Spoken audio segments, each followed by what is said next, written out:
GB per turn, but Yeah, and I was waiting to see if something said there's OBS picking it up and coding immediately overloaded. I don't know what this fucking thing's problem is.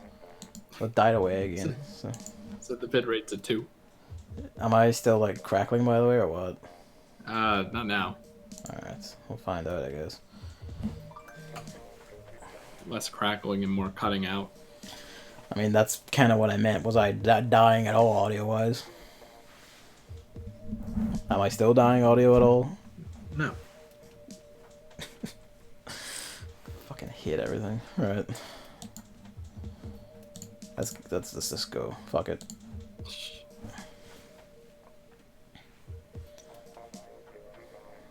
But yeah, like, you know, that raises questions like, where did the 10-cent funding go?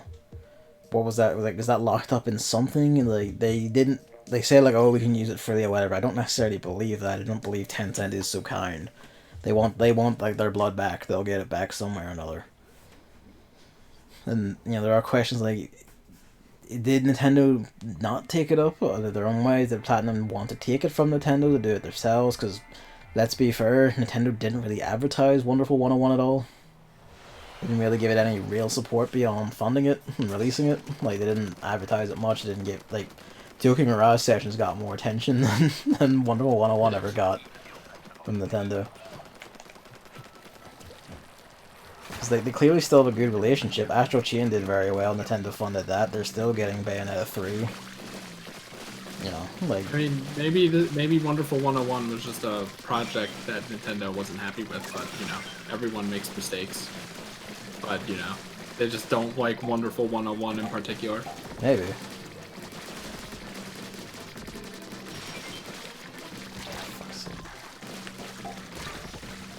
But, who knows, like... There's questions they ask, and like, I'm getting very concerned about Platinum as a little bit. Yeah, you know, putting too many fingers in too many bowls, and apparently Astral Chain sucked. And you know, most people were like, "Oh, it's great." It's kind of like, it's fucking shit. Gavin, you can carry ice cream cones that stack 20 ice cream scoops high, Gavin. And then immediately 19 of them fall off because you happened to breathe. Gavin, you can Kobe the cans into the recycling bins. Gavin, there's a funny dog mascot. Astral Chain was fucking bad. Literally all I know about Astral Chain. Like, I made the crack on Twitter, but it is true. Like, and even Noah said it was awful. It's not just your Gavin cynicism. Howard points out, funny dog mascot, that's also a waifu. Yeah, that's true. You know, I made the crack on Twitter, like, fucking Honkai Impact 3rd, like, technical action game gacha for mobiles has, like, better base action game mechanics than Astral Chain did. In just insofar as it knows to let you cancel moves by using your dodge, and thus enemies can be as aggressive as they want to be, and it's fine.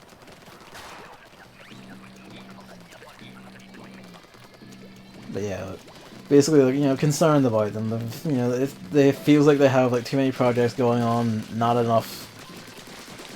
You know, like, they're not putting in enough time or resources or attention to any individual one, probably outside of Bayonetta 3. It's like that, God. I forget the first part of the name, like, Babylon game they're doing for Square Enix. Their initial footage they showed there looked janky as shit. Like, it looked like, the animations looked weird and, like, unpleasant. It looked like it wouldn't play very well, or at least it wouldn't feel very nice to play. It looked very, you know, like, low tier attempt at standard, basically. And while it's still God knows how long out, and Square Enix seem to be intent on giving it whatever time and money it needs, that, bless them, they're pretty good about that.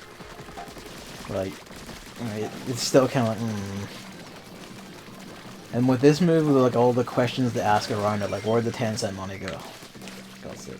Where'd the 10-cent money go? Like, where do you think it went?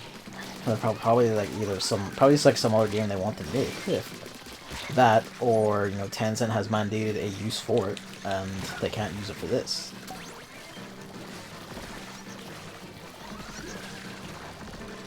Like, odds are pretty good that's probably the case. Like, it could be, like, more innocent. It could be that they are going to spend it, they're willing to spend their own money on it, but they need proof that there is an audience to commit to for Wonderful 101 port.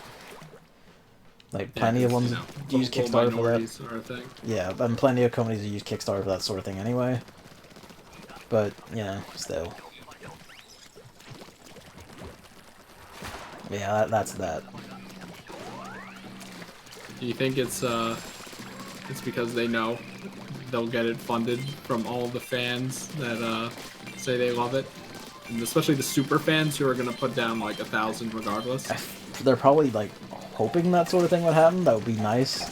Especially if they have, like, shopped it around to other publishers and the publisher's like, nah, there's no audience for this. And, you know, if they can get, like, demonstrable proof that there's a dedicated audience for this, you know, that's kind of like, A, fuck you publishers. And, you know, you could probably get a publisher to sign on after the Kickstarter finishes to then, you know, like, provide extra funding for it, you know, the way a lot of them do.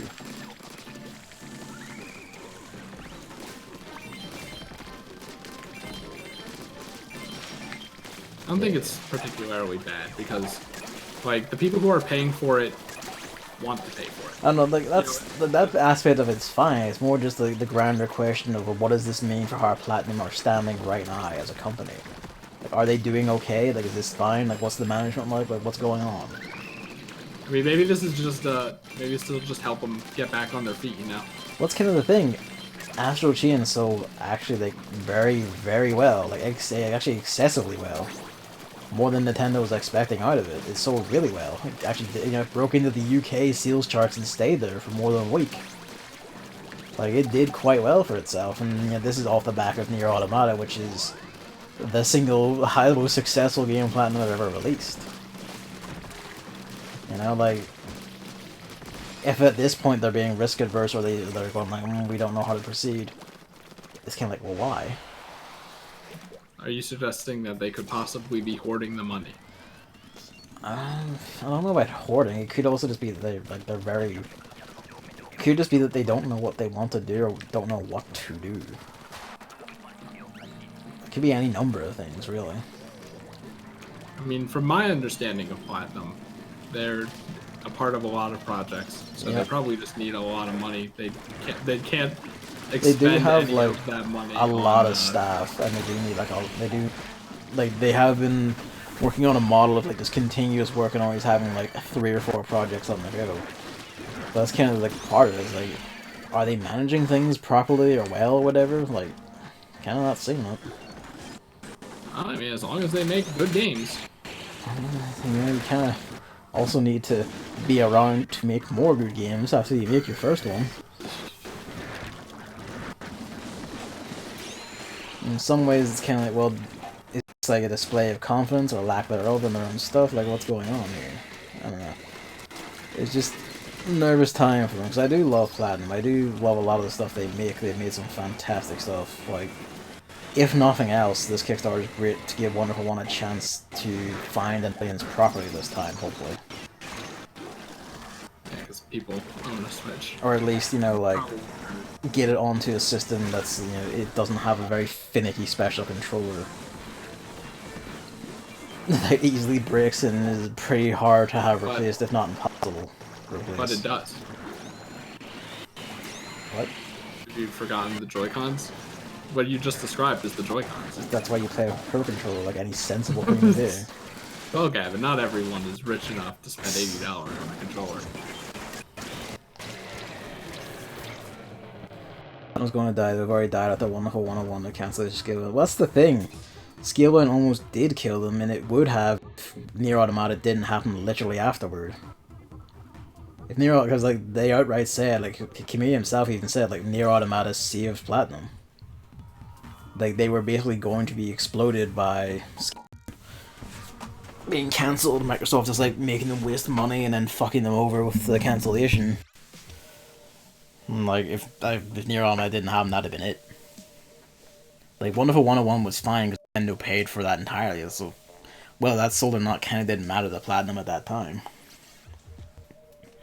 That was just a side gig for Bayonetta 2.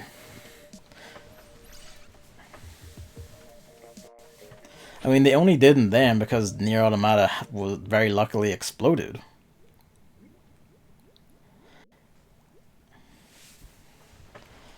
It's less that they're in crisis right now and more that, like, they could be about to be in crisis. Like, it's just more like, what are you doing, like, that's making you behave weirdly? Like, why do you need a Kickstarter for Wonderful 101 after getting that much funding? Why did Nintendo not take it up? Did you keep it from Nintendo? Is this just you gauging? Like, what's going on? Like, they could they're actually probably are genuinely fine for money right now, but it's like, looking at the grander scale of things, are you going to be okay once the Astral Chain money's gone? Like, where are we at?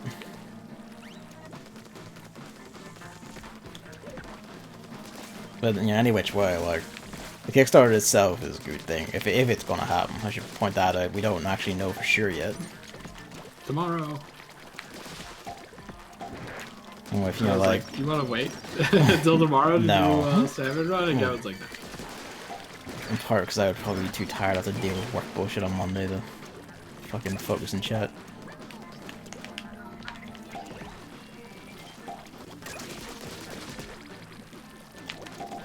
But yeah, that's... So your main concern is not so much that this could be, like, they don't need to make a Kickstarter, but that the fact that they need to make a Kickstarter means they might be close to death and you go fine. It's not that they're close to death right now, it's that it feels like something's up, like what's going on with like the management or whatever. Like, are you, it's not that they're in trouble now, it's that are you like laying the groundwork to like put yourselves in trouble after this? Like, what's going on?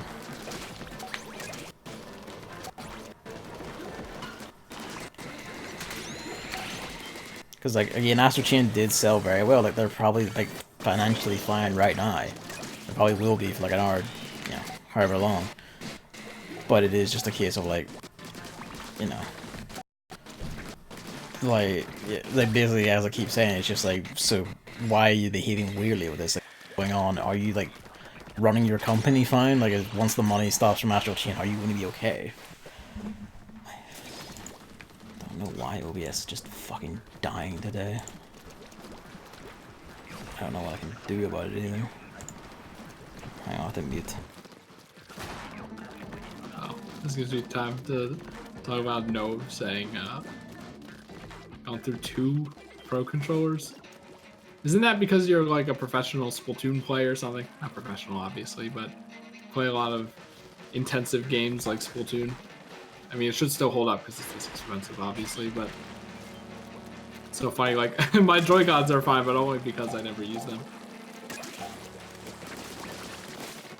Like, the 8-bit no is cheaper, and it does a lot of customization stuff, and it's cool, but it, as far as syncing with the Switch, it's, like, really annoying. Like, because a lot of problems with that. Because you have, like, it turns off after, like, 5 minutes at most, maybe, and then you have to hold start and Y to sync it back to the Switch, and then go back from there, and which is, like, that stuff is really annoying. You have to be willing to put up with that.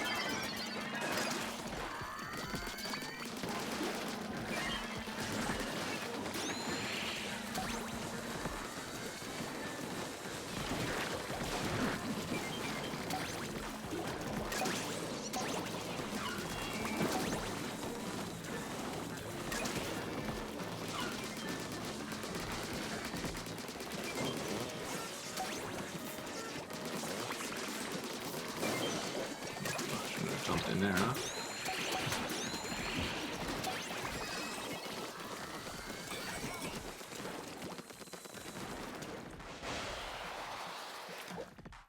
My PS4 controllers start getting trigger issues, and you know how little I play that thing, so.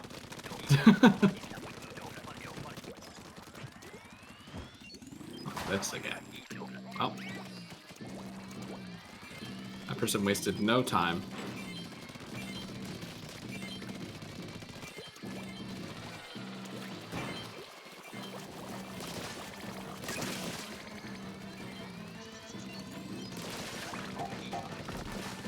I think Luke's Wavebird still works as well.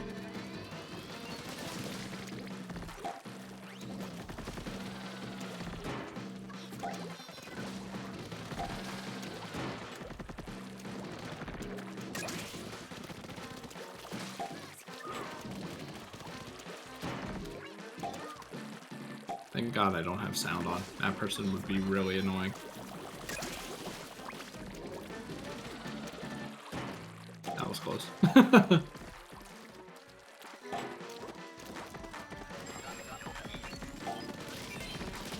wave 3, huh?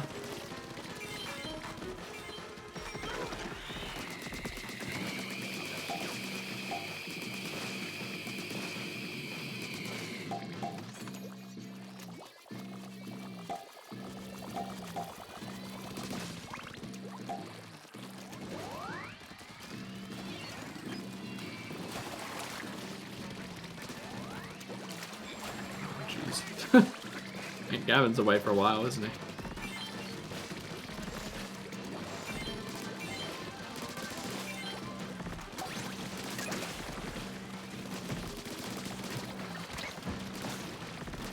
Wow, we like just barely made that. Alright, I'll pause the mute again a wee bit, but... Hammer asks, do you know about the game level 5 releasing on Switch, Snack World something? It was intended to be like their quote-unquote Yokai Watch follow-up. It was meant to be like a thing super popular with kids, would do like the whole mixed media empire thing all over again. But then it just kind of sold alright. It's like some multiplayer collectathon thing, if I remember right. Haven't looked into it too much. I don't... I'm not very interested, truth be told. And that might have to be for like another few seconds, probably. Just waiting for someone to leave the bathroom.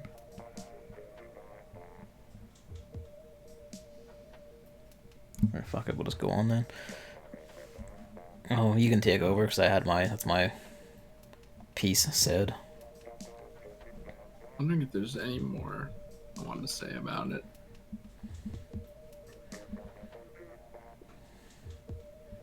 Yeah, no, we went over it.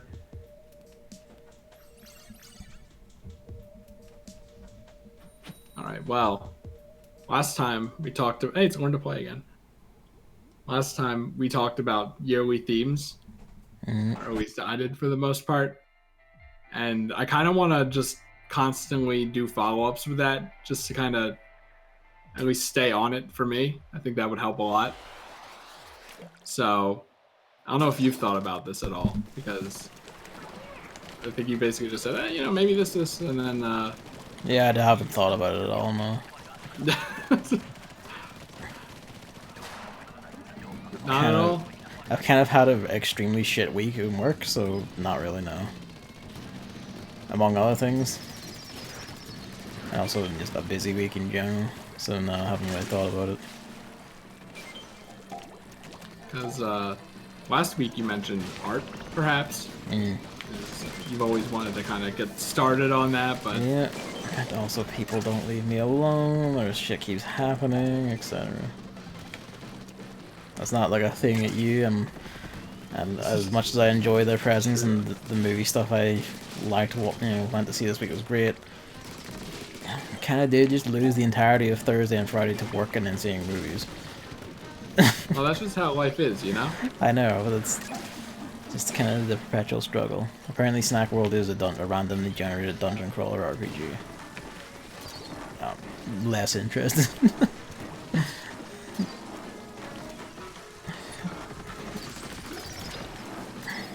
But yes, what's your thing then? I mean, I was, it does sounds like I shouldn't press the subject, you know? You might as well. Like, go for it. Like, fucking, if people don't challenge me on shit, how will I ever do anything? I guess he's right. But, well, you said Year of Art, and then I was like racking my brain all week trying to remember what the other thing you said was. I even tried to go back in the VOD, but that was kind of a hopeless cause. Even we can't watch our own bullshit. Well, it's just like we talked about for so long, it's not like I could pinpoint exactly where it was. Yeah. Do you remember what that might have been? No. No. Too Okay, much has well, we'll happened just go this with- week for me to remember any specifics like that. We'll just go with art then. Sure. I mean, this art is difficult, you know? Like, there's a reason why it's hard to start. And, you know, you always hear artists going like, man, drawing is hard. Like, getting motivated to draw is hard, so... Every can single only one of them imagine. has depression. Yeah. You have that leg up on it, for sure. I mean, maybe, yeah. I start out Correlation. then I become depressed. Correlation doesn't equal causation, but... What? I was wondering because you've had this idea for a while. That's for sure. It's Yes. obviously, you know, it's hard to act on it. I've had many ideas like that, and I'm just like probably never gonna do them. Like that Ribbit King channel. Remember that? Yeah. Do you know how much fucking writing I want to do, and then every time I come Yeah, home, right. it's like, can I do it now? It's like, well, if someone wants to do this, or someone wants to talk to you about this, or that the cat needs this, or etc. etc. And it's just like, I don't know. Anyone who argues against like a 32-hour work week is going to die by my hand. Like, I will put you in the grave myself. So starting this anytime soon probably isn't possible. So. I mean, it kind of, it's kind of the weird thing. Like, I'd probably have to, you know, like A, stream less, B, play, you know, like basically rebalance all my time very Yeah, stringently, and also do everything in tiny amounts. Yeah, do everything less, which I don't think is very feasible. You know. No. Like something or some things have to go in order for this to work, because it's like learning a language. You have to keep at it. You can't just do a little bit of it and then put it off and then come back to it and expect to have like retained everything. Did you have 1,094 regular eggs? For me, Yeah, you killed so much shit that one time. yeah, that's what I do. So I don't think it's feasible. So you probably need to like think of a new theme, assuming you even want to do this. You don't have to. I have like 4 of them. The thing is, like, art takes many forms. It's not just drawing. Are you gonna say like music? No, writing is an art. Yeah, but I would classify that as something different, you know? Yeah, but then you're wrong. Like if you were doing a year of whatever, like Like, If writing is very much an art, and if we're going with like if we're going with the whole like year theme thing, doesn't have to be stringently defined. My critical which pieces, is the point, yeah. my critical pieces do fall into the field of art. The somewhat sizable 3-movie review I'm writing in the wake of Weathering with You is, you know, a testament to that. I'm quite happy with it so far. I'm only like halfway through the Your Name bit. Right. Oh. But that's the thing Yeah, that's going to I'm- happen next. Wink, wink. I don't really have a problem with that because I have a whole thing I wanted to talk about the naming convention behind, you know, themes and all of that. Because that's the thing in the video I watched and I thought about it as well. So, you know, if that resonates with you, I'm definitely fine with that. But, you know, you see where I'm coming from at least, right?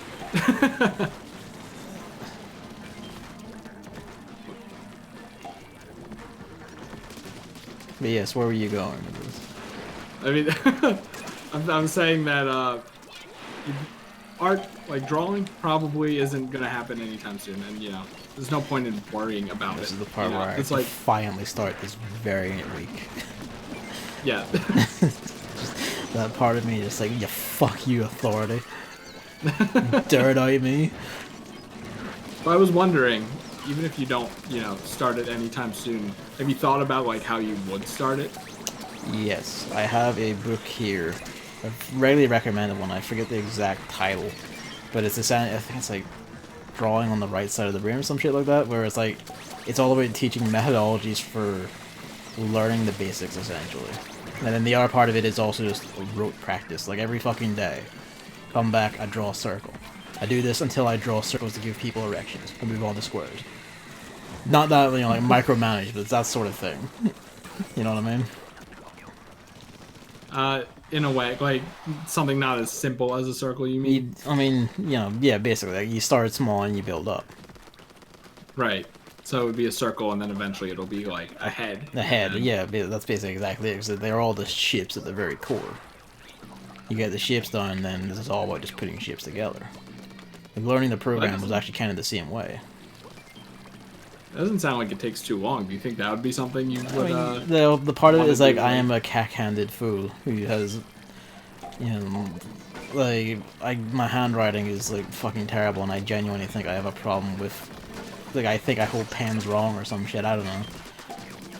Things I have to discover along the way, but otherwise, it, probably wouldn't be too bad. It's just repetition.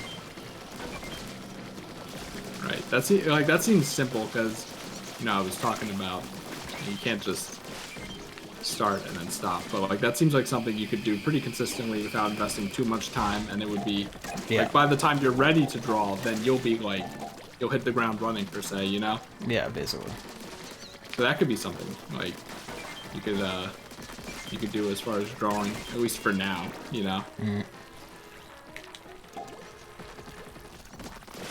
Because what was I gonna say?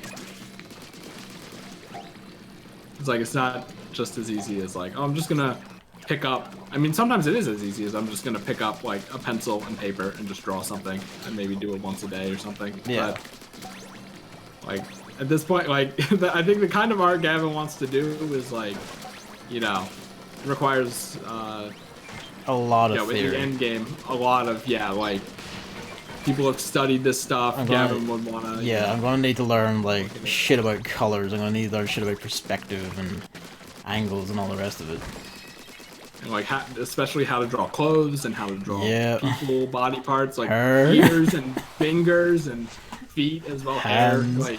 Like, that's not something you just kind of learn by drawing yourself. Yeah. At least not the normal person.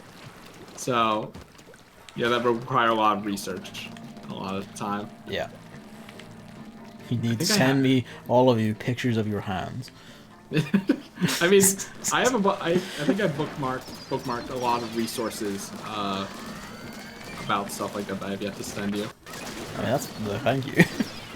Yeah, probably hoarding all of those and then gonna finally look at them when the time comes.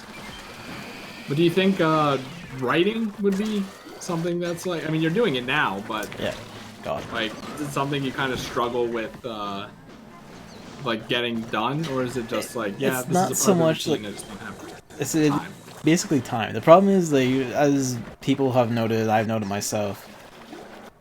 The Hammer ones in one of these noted fairly funnily talked about the insane level of detail I went into. I forget for which game. I think this might have been Yokai Watch, where I went into. It's insane.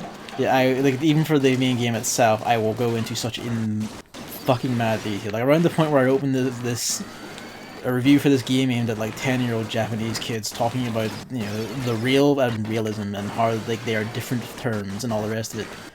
I'm kind of a psychopath when it comes to detail. Yeah, and you do a bunch of research as well. That too, yes. A lot of reading, a lot of thinking, a lot of sitting there staring at the prompt on my fucking thing, just musing how to word things. Going into the director's history and then analyzing. And the thing is, I really enjoy doing all that. The only reason whether a new post takes so long is that I just put a lot of time into these things, thinking about it, how to phrase it, connections, sometimes on the fly. It's just hard. It's just a time-consuming process. That's just how that goes. I have all that done. I enjoy it. I've enjoyed it since secondary school. English began making me do it, and I was like, "Oh, this is actually fucking great. I love this." Yeah, and that's the thing you should definitely keep up.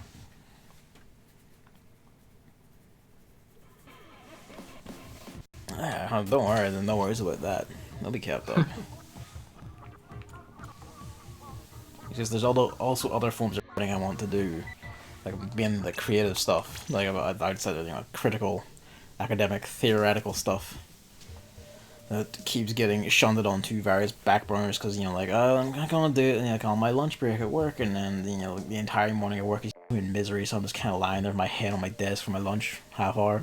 Yeah, don't want to do it because you're just so mentally exhausted. Yeah, and it's kind of and so there's also just lots of other fiddly things where it's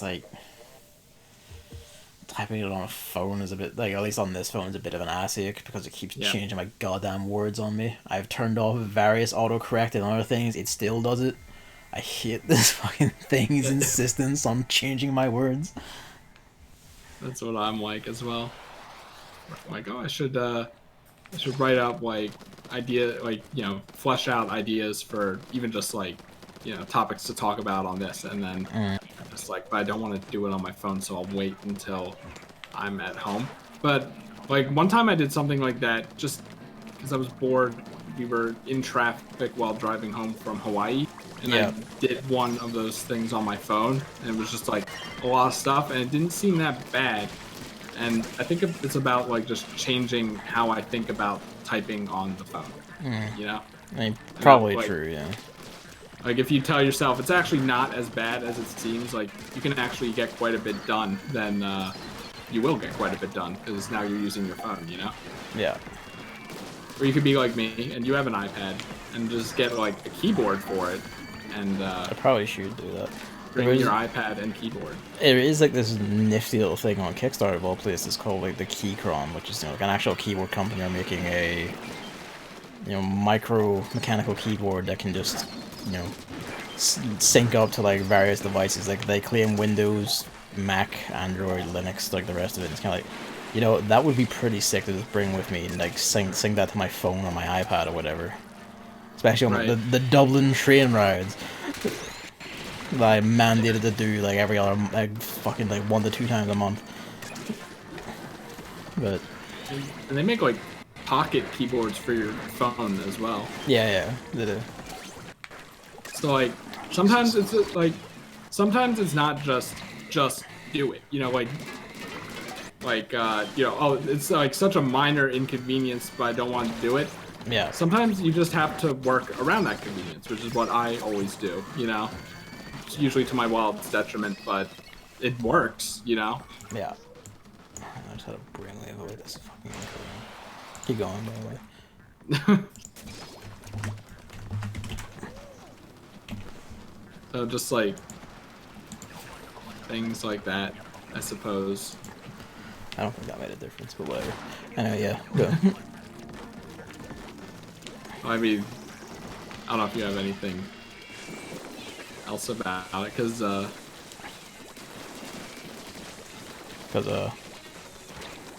it's about you, Like, honestly, it really is just, I'm shit at balancing my time and deciding what I want to do and when. Like, I wanted to start Fire Emblem Three Houses on Tuesday, and then Nintendo said, well, you're actually logging into someone's Mexican eShop account, so I didn't want to touch my Switch for the rest of that night, just in case. That's not your fault. No. But it's just little things like that where something inevitably will just fuck me, and that will just kind of wrong for everything I do for the rest of that week. Is the long and short of it, basically. You mean you like get hung up on it? No, it's in like, well, now I plan to do this now, but the thing I plan to do tomorrow, whatever, is that still gonna happen? I'm gonna backdate everything. Like when there's immovable social events like going to see like Weather Review and Spirited Away and all that. Well, what do? Like, when do I sit down and try and like do the thing I missed? And it's kind of like, well, you basically kind of can't, and that just falls back into the giant churning pile. I don't know, it's like a disorganization thing. I mean, people keep like retweeting shit about ADHD on Twitter, and kind of think, do I have this as a problem? Is that what it is? Sometimes I read those and then I go like, that's uncomfortably close. At times. It could be that, or it could be like, your astral sign. Where it's like, oh, that's me. It's like, yeah, that's everyone. Probably. I mean, the thing that I have like discounted ADHD because the NHS being a very good service points out that you basically can't diagnose it well, it's not that you can't diagnose it as an adult, but you can't develop it as an adult. I didn't have this problem when I was younger, so it's kind of like, okay, so it's probably some other thing. I think it might just be, I spread myself too thin, or it could just be work, really. Yeah. Like you just don't have the time, and then when you're like, okay, I have this amount of time, I'm gonna do this, and then something happens, you can only push that back, like, to the next night because of work, and then because you have so little time, everything else has to get pushed back, and then that is anxiety-inducing, I can imagine. Because I would be, I'm like that, and I don't even work that much, Yeah, I mean, that's kind of a lot of it.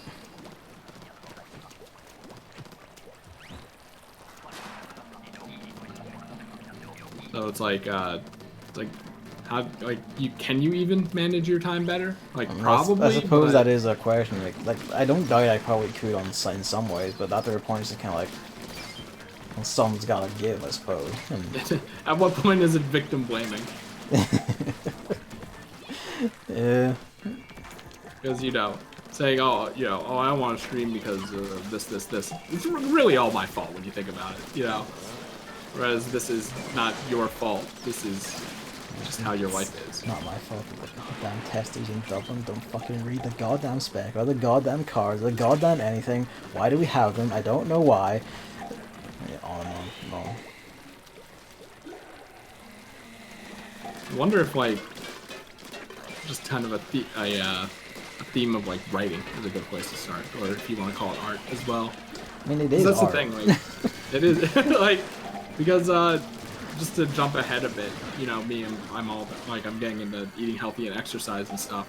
My end goal is being toned. Yeah. But in order to be toned, you have to be thin. But you can't really get thin in not less necessarily, than a year. But... Well, that's kind of where I want to be. Anyway, yeah, you don't want to be because I've seen some guys you could call fat, but they're actually beasts of raw muscle. Right, yeah. Like Luke's kind of like that, where he's pretty big, but he's muscly as well. But I want to be thin and muscly. Yeah. But thin probably comes first because that's the more pressing appearance thing, But you can't really get thin in a year unless you really buckle down. So, yeah.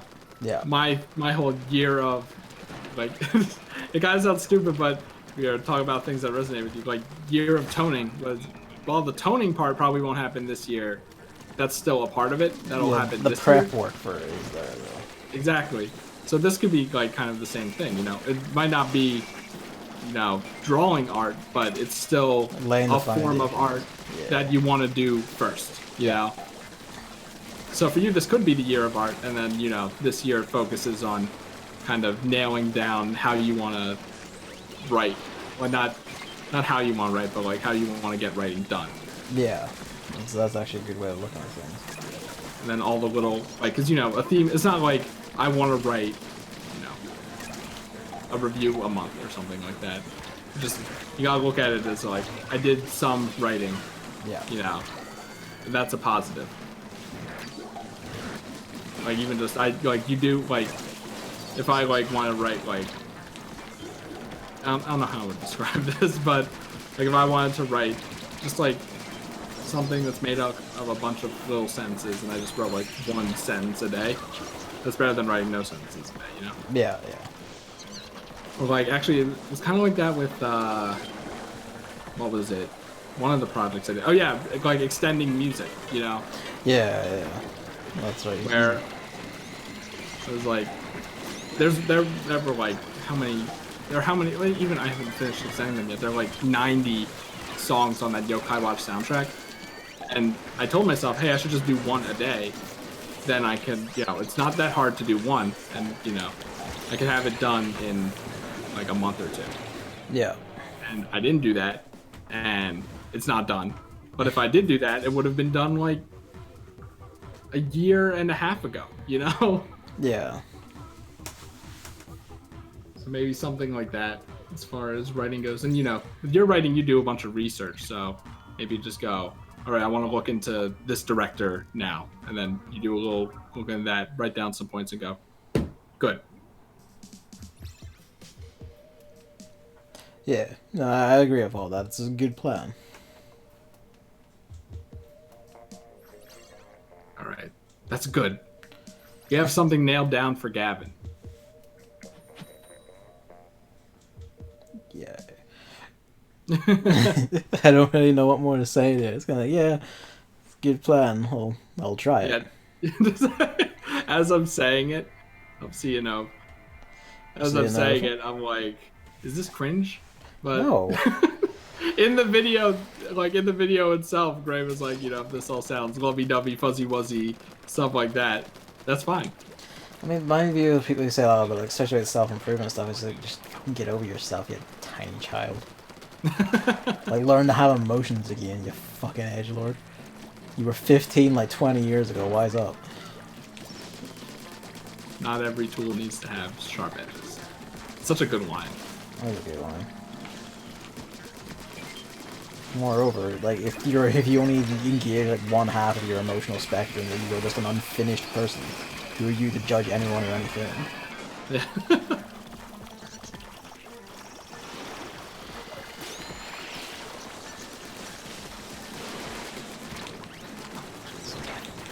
Fuck it. I hate Squealer so much.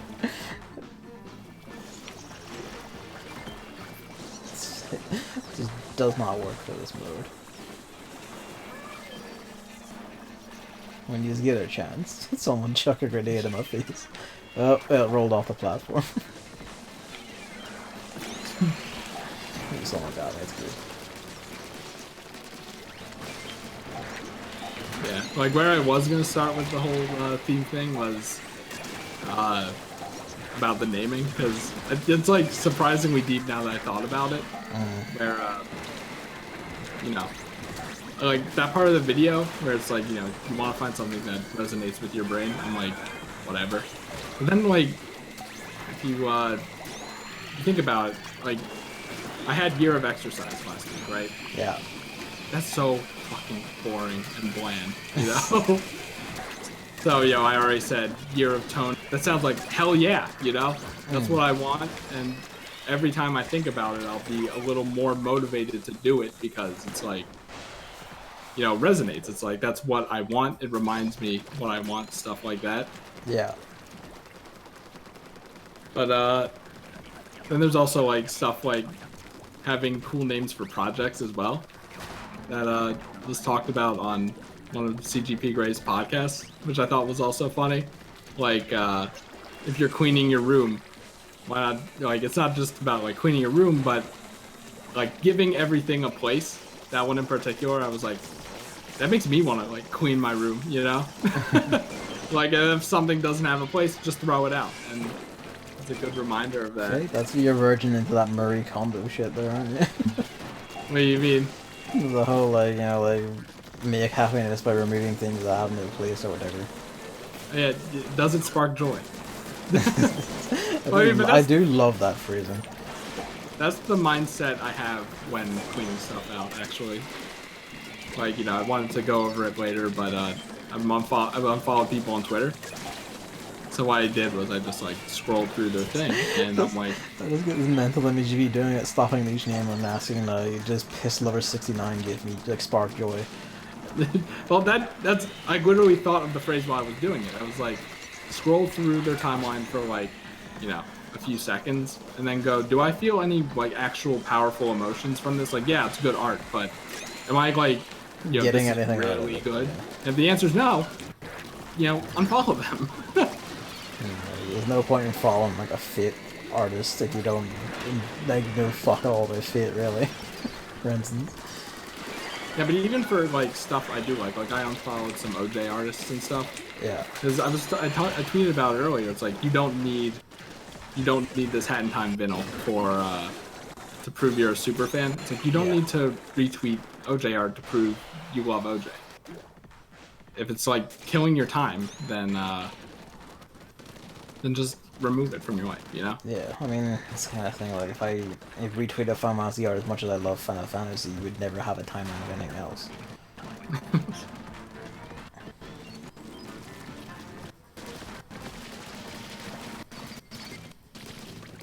Yeah, no, it's all good, positive thinking.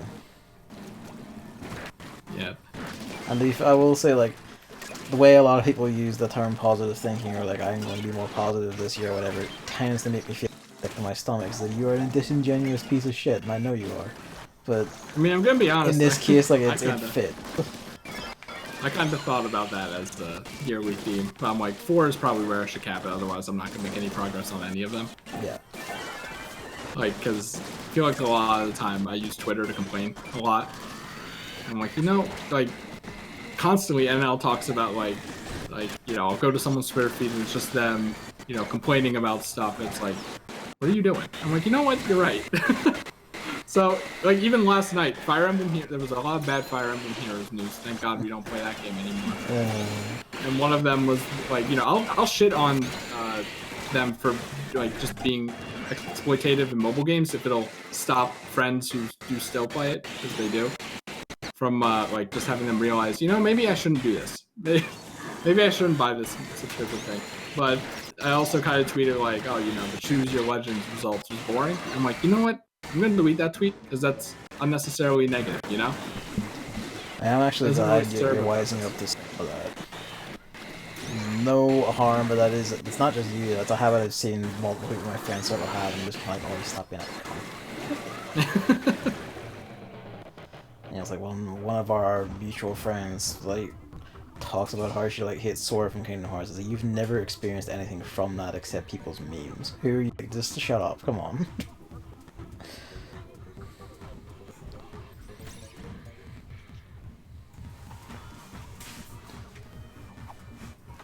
It's just shit like that. It's like, you know, like, fucking, like, words have meaning. Mind yourself. Yeah, I'm like, I actually kind of looked. I'm like, is there an extension or something that I can have where, you know how, like, Twitter has the thing where it's like, what's happening? And then you click the box and type in it? Yeah.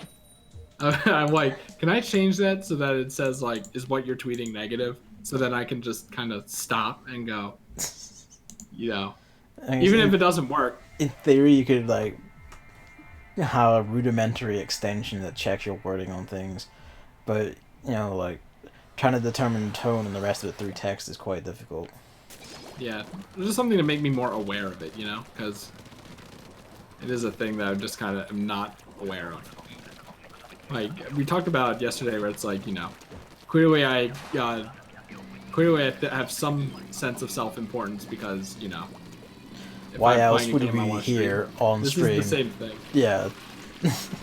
Where it's like, I clearly have something of self-importance because I want people to know what my opinion is on X, you know?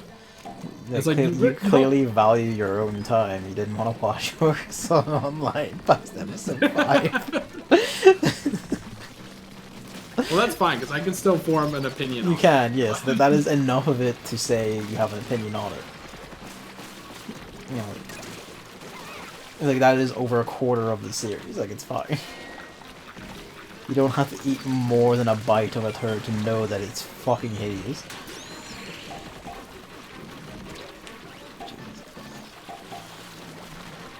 I'll get the book, don't I? I have the Hydra. Help. I'm going to die. But yes. Sorry, we keep interrupting. That's what co-hosts are for, right? Is it fair? Because, like, you're my co-host and I'm your co-host, right? I mean, that's how, like, what works when you have more than one. It's like, it's co-hosts. Okay, it's just because co-host seems to carry a negative connotation, you know what I mean? Like, you're lesser. I don't know where you got that from. Sure. just how the word is, you know? I just wanted to make sure we were Gucci with that. Please don't say that. You know, I'm surprised I don't say it on stream because I say it all the time when I'm, like, done with a dog job or something. You think that would translate into streaming, but I never do. I kind of hate that as a term, honestly. I'm like, stop saying that. I never will.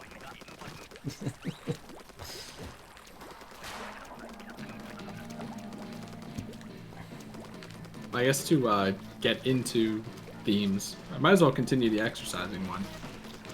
Because I kind of wanted to just go over how I'm progressing in it and stuff like that. Yeah. I think that's a good habit. And then it's like, oh, if a week goes by and I have nothing to talk about, then that's a pretty big bad moment. So, thing we do in work every day, we have a stand-up call for the project where everyone just says what they're working on yesterday and what they're doing now. And it's kind of the same sort of thing. Where like after a point, if you're on the same thing for a while, you're just kind of like, I'm still working on this fucking thing. It's kind of like after a point, like, why do we have it every day? Yeah. I feel it's basically Are you saying you're against this idea? Is that? I was kind of like objecting to the notion of like, well, if I haven't done anything or anything new in a week, is that bad? It's kind of, not really, no. Some things just take more, just by their inherent nature. Sometimes things do take more than you actually realize they do. I go into this thing for making manual tests. I don't realize I'm about to stumble head first into an entire area of our code that's fucking broken for this purpose. I don't realize I had to fix 3 other people's goddamn code problems in the process of this card that was like ranked as being a very short one to do. You know, like there's you can never truly judge the time or effort needed for a thing you have no like direct physical concept of, you know. See where you're coming from, but I mean more like, you know, well we're doing this every week, right? Yeah. So I obviously want to have done some things, like just anything that is like even slightly worth talking about. That's good, right? Like the whole point of themes is that, you know, it's just about little progress. It's not about, oh, you're, you know, stepping past 5 stairs. You know, you take 1 step at a time. Though I do want to try to have a daily kind of progress thing personally. Yeah. Kind of see where I stand on it. Like, you know, did I do nothing? Did I do a little bit? Or did I do a lot? That kind of thing. Fair. But I think it's a good idea, you know. Well, Hammer logged in the Monster Hunter World, so that means he's gonna be back shortly. I still need to like actually go and get that fucking sorted. Welcome back, Hammer. One thing I've been wanting to do is get back to the gym because it hasn't been cold. You know, one good thing about cold running is that it makes it easier to go to the gym, but I haven't. In your place. Yeah. Some of us are still living in the fucking Arctic right now. It's like warm enough for me to not feel too bad going outside in shorts, more or less. Just to drive to the gym and then be in the gym. Yeah. Just be out in shorts. That's one thing I kind of have to do. I want to do the thing of like walking home again, just so I have like more walking in my day. But it's kind of like, well, you know, every time I come out of work, there's still ice on the ground, so fuck that entirely. Yeah. Let's go straight to hell. My job is to be a dog walker, but some owners are just like, do not, like, just take my dog out to pee and then come back in immediately. Yeah. I'm like, thank you. You know, like, what you can be like, oh, you know, it may be -2 degrees, but I'm still gonna go out because that's the thing. But like, it's not for normal people. You can use weather as an excuse within reason, you know. So that's one thing I want to work on as far as the year of toning. I think it's mostly just I have to make it routine. This is probably why the year of Luigi concept stuck with so many people. Because it's just sounds so ridiculous. Yeah, if the stream is just delaying itself even more over time, something's just hideously wrong today, and there's nothing I can really do about it. Just listen, you know. Who cares about the game, right? I mean, at least I won't have to deal with the goddamn thing for dropping. I still need to get like a new capture card and shit to get this shit sorted for my own character. It would also just be easier in general for that, because I also use this for like getting screenshots and sometimes bits of video. I have half considered posting some of the genuinely fucking sick looking things that happened to me during the Kingdom Hearts 3 DLC. So the boss fights in the second episode of the DLC are just goddamn nuts.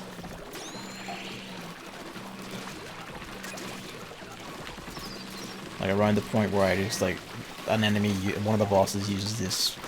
It doesn't do any damage, it's the move that just like pushes you away from it. He just like pushes me all the way from like the very, very top area of this goddamn arena down to the fucking floor. And it's like, this is like a skyscraper's height. I just got shoved instantaneously down. I was like, oh, that looks sick as hell.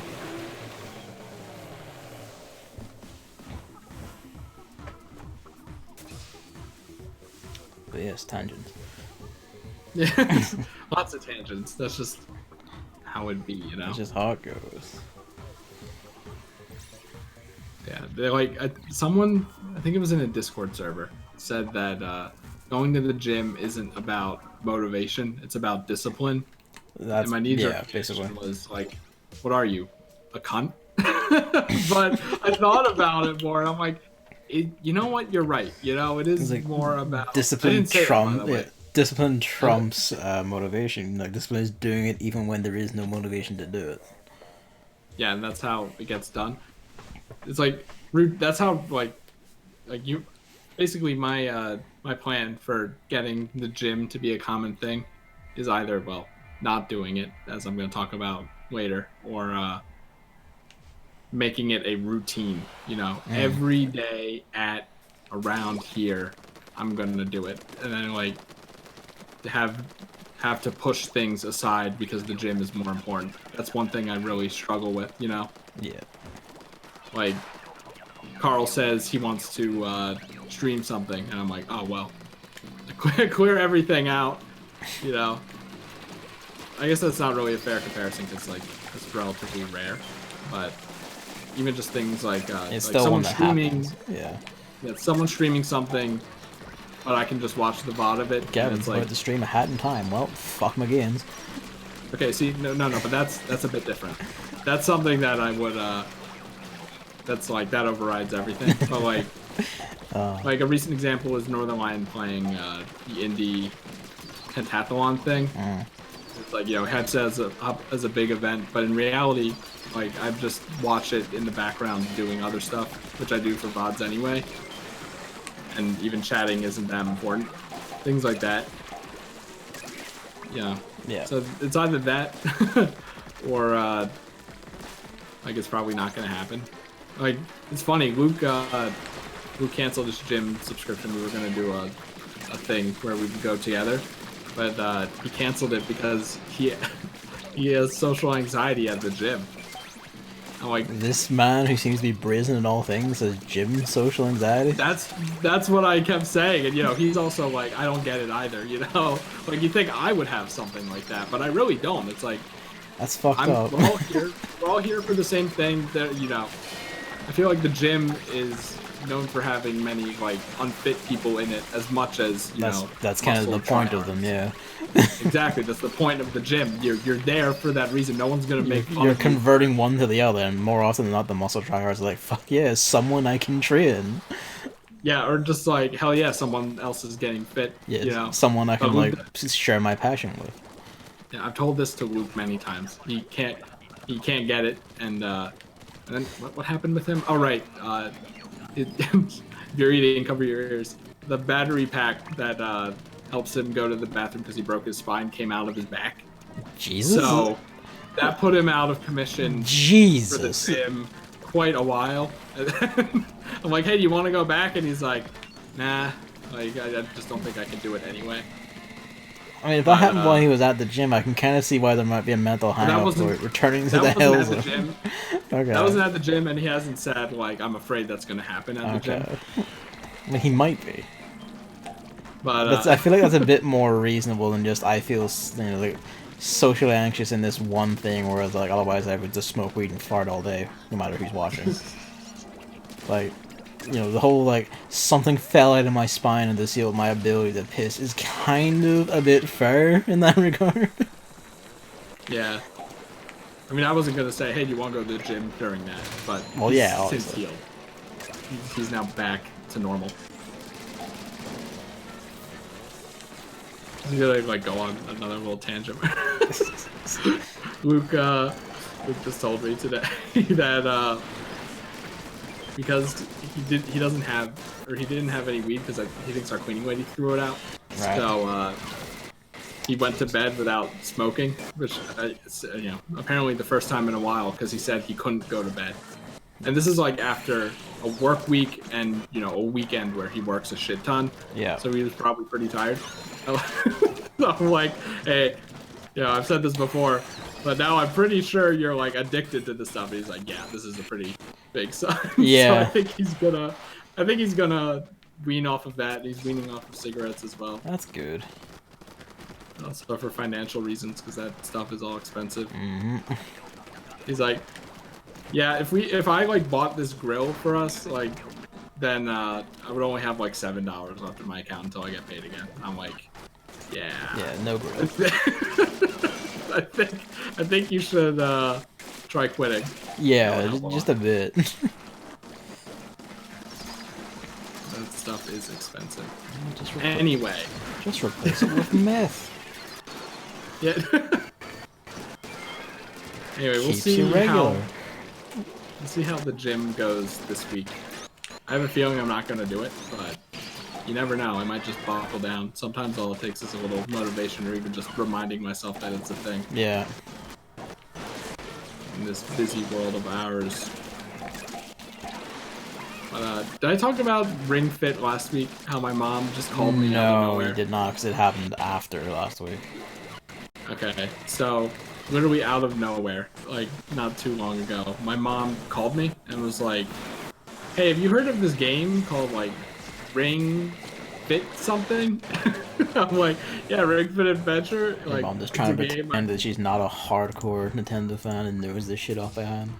No, my mom definitely. She doesn't even know how to use a mouse properly. Because it's not a SNES doesn't know controller. She doesn't know how to install an app on the App Store. So, Okay. I'm like, yeah, you know. And she's like, "Are you interested in it?" I'm like, "Yeah, I've been interested in it." And she's like, "Cause my mom will go to amazing lengths to get me to like, cause I used to be in my room all the time doing nothing Mm-hmm. before I got a job. So, like every trip, like if I wanted to go on vacation, my mom would be like, "I'll pay for the whole thing," you know. And of course, I never wanted to because I don't like, going on vacations and stuff. But it's just kind of funny. It's like, oh, if you want this, if you want this exercise thing, I'll get it for you. She pays the gym membership as well, which I feel kind of bad about. But so she's like, yeah, I'll buy Ring Fit Adventure for you. So, like a game I was planning on buying anyway. I'm like, yes, please. So I have the game here, and she also paid for mats, like, because I live on the second story of an apartment. So the deaf in the sign or whatever. Yeah, because that game has some jogging I mean, in place. it's cardio and aerobics, isn't it?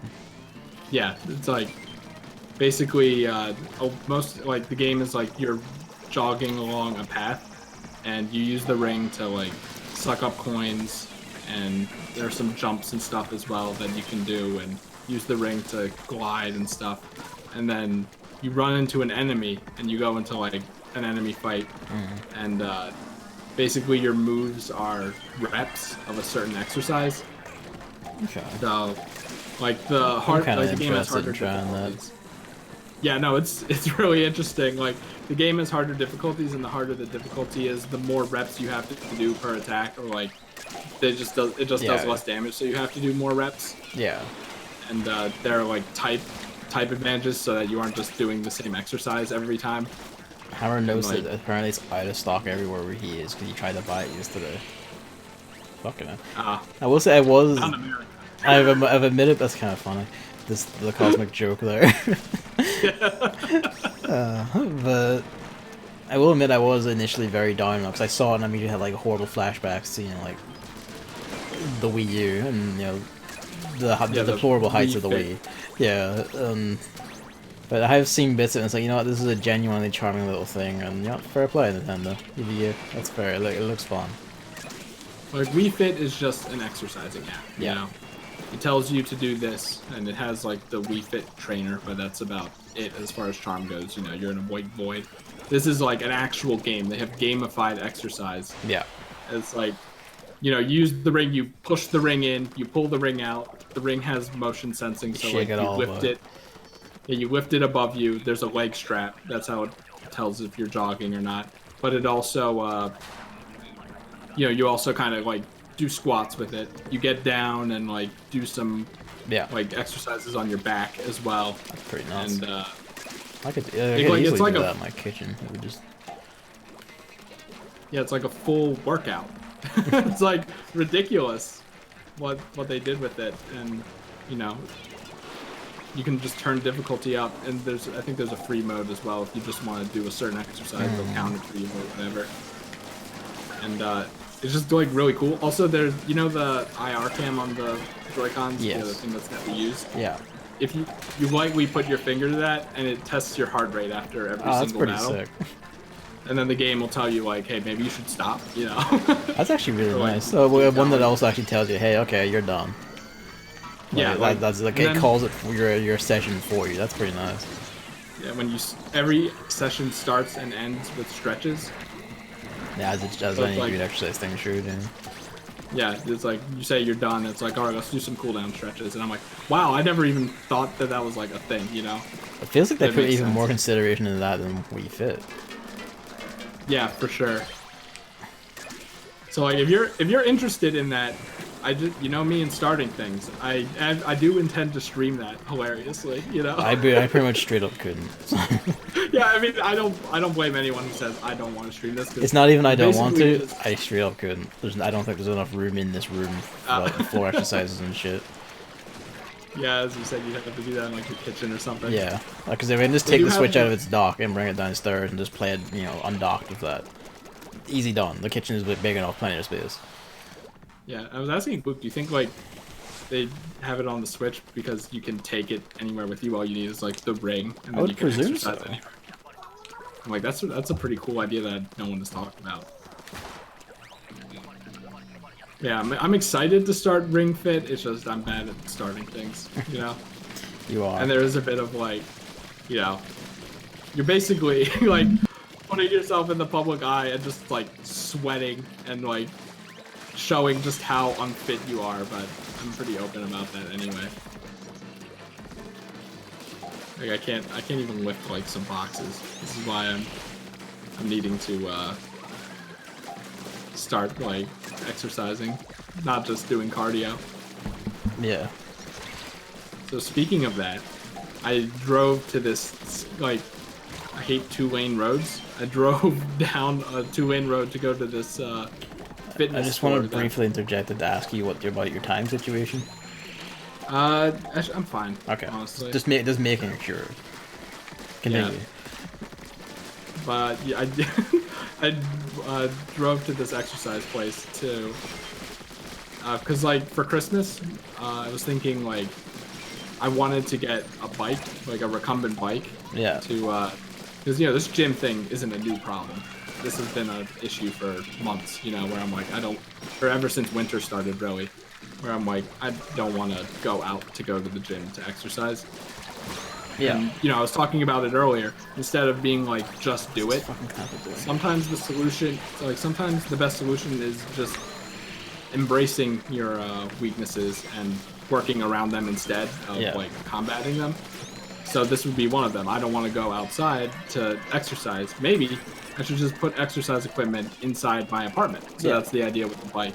Because, it's like, the gym closes. I only want to do the gym around when it closes. So it's like, oh, it turns out it's late. I would only be able to exercise for 20 minutes. Is that really worth the drive up? Yeah. Right? It's like, well, guess what? That wouldn't even be a question if the bike was right here in the apartment. Of course, it's worth doing 20 minutes because it's right there.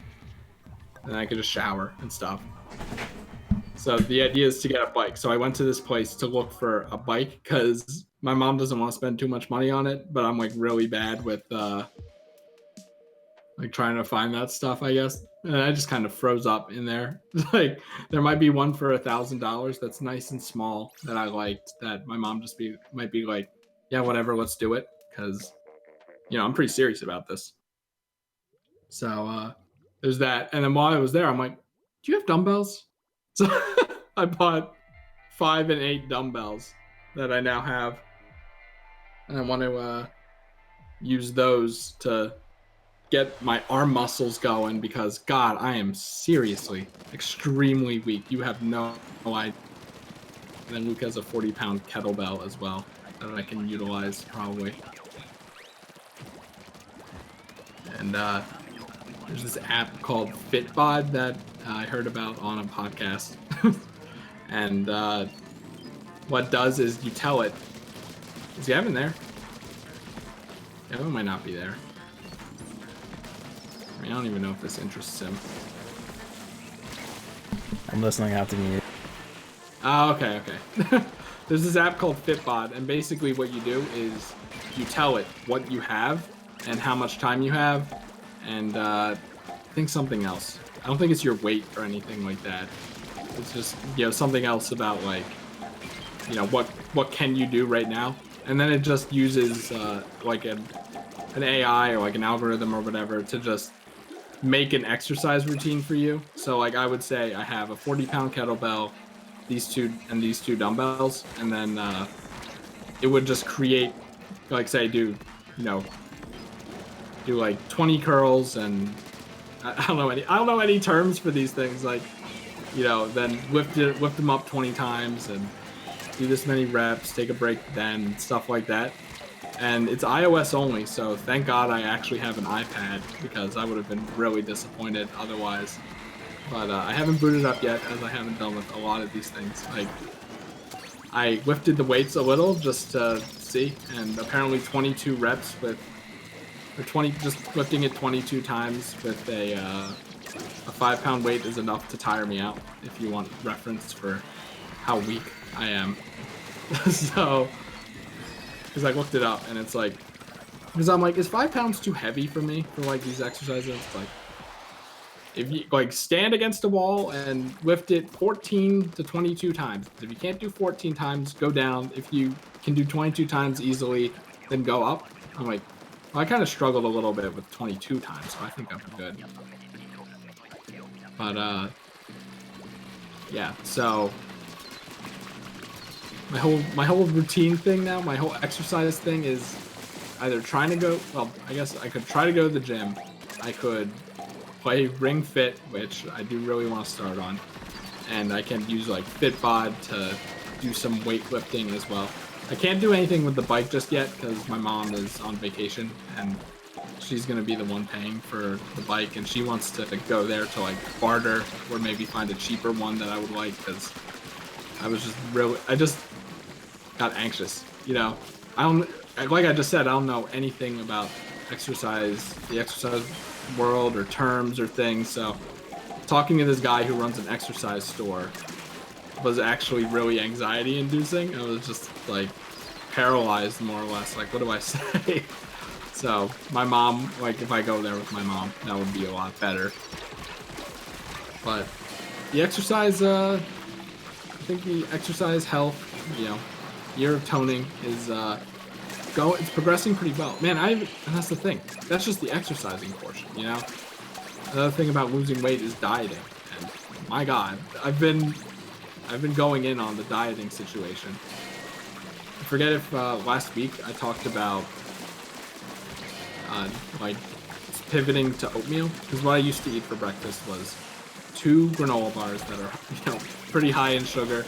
I think I told the story about how I was buying granola bars, and this mom and her kid were in the way, and the kid's like, I want these granola bars. He pointed at the granola bars I was just about to buy, and the mom was like, no, we're not gonna get those. You know why? And then the kid was like, because they're high in sugar. And then they left, and then I just move over there and put 2 boxes in my in my basket, like Did you then purposely walk past the kid?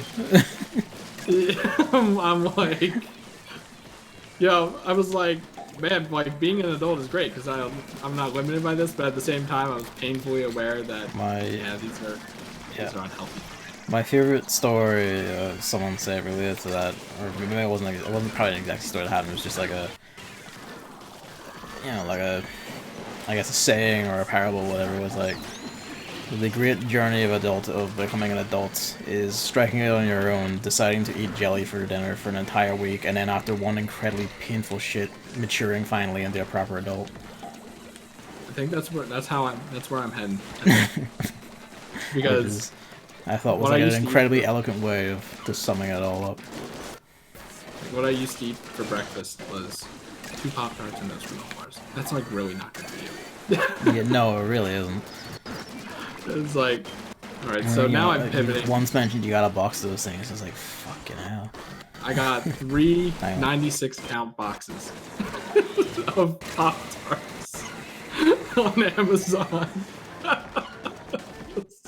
It's just a triple whammy of bad. I still have them. Like, I took a picture of my desk. You can see them in the background. But, yeah, I'm slowing down on those. Like, I don't plan to completely stop, you know, eating some of this stuff, but not making it a routine, more or less. Making the routine healthier stuff. So now I'm eating oatmeal, which is what I used to eat all the time as a kid. And lo and behold, like 15 years later, it still holds up amazingly well. It still tastes really good. And yeah, everyone's like, oh, don't eat the one with brown sugar. Like, brown sugar is bad for you. I'm going to be eating the one with the brown sugar, okay? Like I just said, I'm not, like, I'm going to go in on being healthier, but I'm not going to go all in. I'm not going to only eat vegetables, you know? Well, the thing is, like, the thing with dieting is that it is a very delicate balancing act, and to some degree you do need things like that. Yeah, like, there is withdrawal and stuff. It's like, not even I'm just kinda... withdrawal, like, you actually do functionally occasionally need something that's actually just, like, a fat piece of shit, because you do need the fat, sometimes. Yeah, like, vegans don't get, you know, vitamins and protein and all that Yeah, protein stuff. especially. It's like, well, you can't go like, oh, I can eat nuts to get a lot. It's like, there's like a lot of key ones you're missing by not eating meat, so you need to supplement those. And sugar is still good for you. Your body still wants sugar. Your body actually more or less breaks everything down to sugar if it's not already something like a protein. Yeah. Oh, like what I was doing was just way over the line. Yeah, you know, the 3 boxes of near 100 goddamn tarts each is a bit tragic, let's be real. Also, did I ever mention that I did blood work at my doctor's and they said I had high cholesterol? You didn't, I think it's like 211. That's a different scale than the one I know. Okay.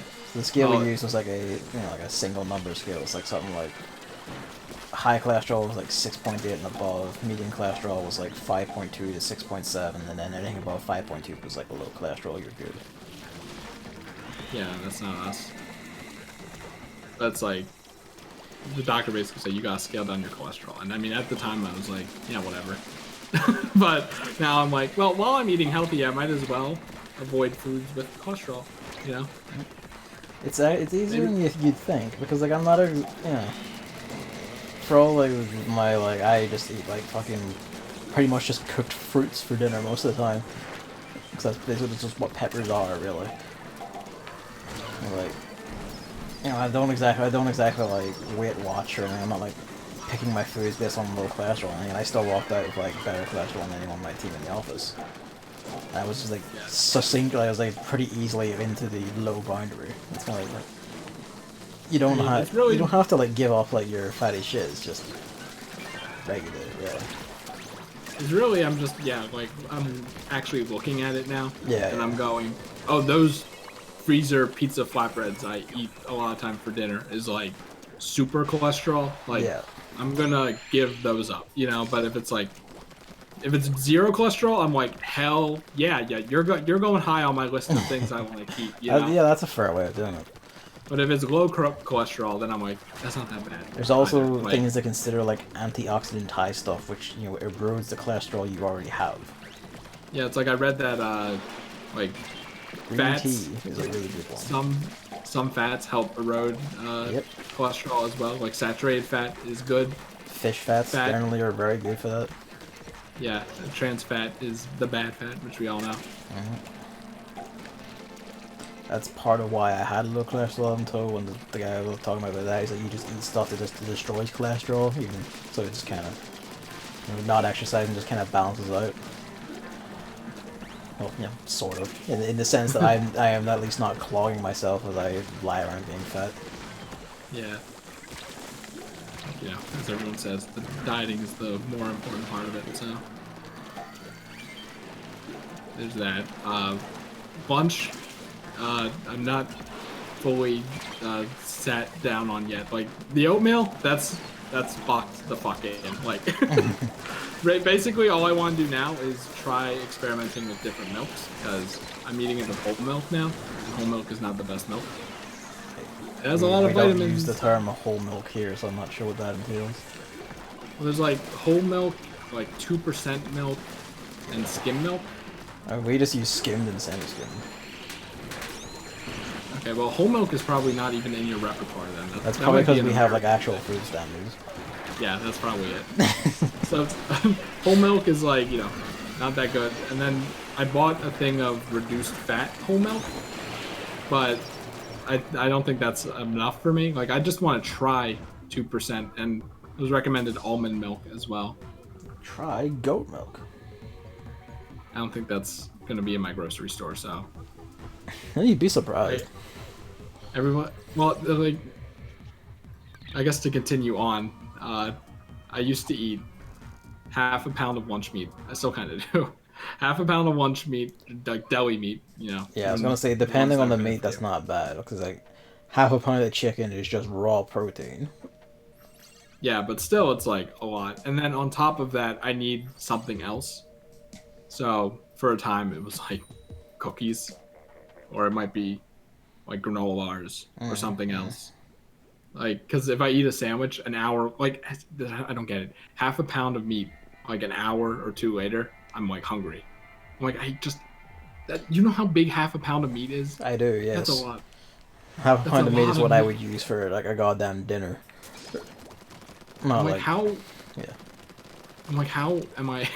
How am I still getting hungry after this? Like, what the fuck? Well, yeah, it's probably because you've been doing it for so long, your metabolism is adapted to it, and it's not enough anymore, essentially. That's probably it. God, I hate that. Which is why you need to overall adjust your shit.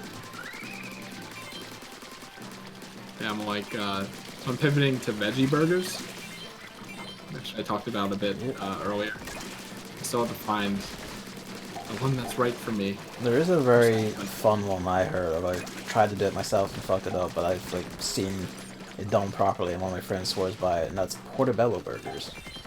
Portobello. Portobello being a big mushroom. It's just the cap of this big, vaguely beef-tasting mushroom. Portobellos are really good for you, and they're very tasty. And it's like literally you just use the cap of the mushroom as the patty. Because it's just a big fucker about the same size. The problem is my grocery store only had like 3 kinds of veggie burgers. I mean, in this case, it'd probably be more you look for someone that's selling the portobello and just try to, just cut the stem off and try to cook it yourself, basically. Maybe it's just thing is, I hate driving, and there's this place called Trader Joe's. I don't know if you heard of it. Like, yeah, super healthy, super good grocery store. I've not heard of it, no. There's one near me, but I don't want, or like even Whole Foods. You know, there's a Whole Foods that's not too far from me, but it's not closer than my normal grocery store. And I just hate grocery shopping, if I'm being honest with you. So I'd rather only go to one instead of have to do it multiple times at different places, you know. Yeah. This is one of those things where, you know, no matter how much I want diet, this probably isn't going to change. So I think I'm just going to take whatever veggie burger is the best here, and that's definitely better than what I was eating. So yeah, I'll take it. Like, you know, like I said, it's not too hard to vastly improve my diet, so I don't have to make giant leaps and bounds. I'm assuming you're still listening, maybe. But, yes, I'm always listening. I'm always listening. That's scary. Actually, he's right, doesn't he? Yeah, I have wireless headphones. Even when I go out to get a piss, I'm still listening. Well, like, obviously having just veggie burgers, and probably the same veggie burgers every day for lunch, will get bad. So, I'm really trying to humor the idea of eating fish. And, like, you know, you're probably gonna scoff at me, but, like, it's a serious issue. I think all fish tastes the same. I don't know why. I think you're either eating badly prepared fish, or you're just eating more or less the same, like, 2 or 3 fish. And not no, because it's like 4 fish that I've like really tried, and like some of them were at restaurants. So like, you know, salmon, tilapia, char, I forget what the 4th one is, and I guess shrimp counts as well. Shrimp's a little different. None of the really basic ones, because like over here it's just basically that's all like cod, bass, tuna. It's like just something about them all taste the same, and that taste isn't particularly good. You know, it's like vegetables. It's not bad, but it's not really good. It's not something you look forward to. So apparently, I mean, I feel like this is a mindset thing you do need to fix. So when you're telling yourself like, "Oh, I don't look forward to vegetables," to tell it's kind of like, well, like what are you doing with them? Because onions are goddamn heaven. That's the thing. I am trying to fix it. We'll get to that a bit later, at least with the vegetables. Can I just interject briefly into Hammer that says, "So you ready for Nintendo Direct this week?" And it's like,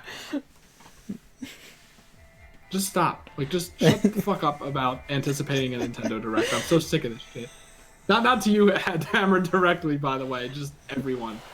It'll happen when it happens. Just please just shut the fuck up.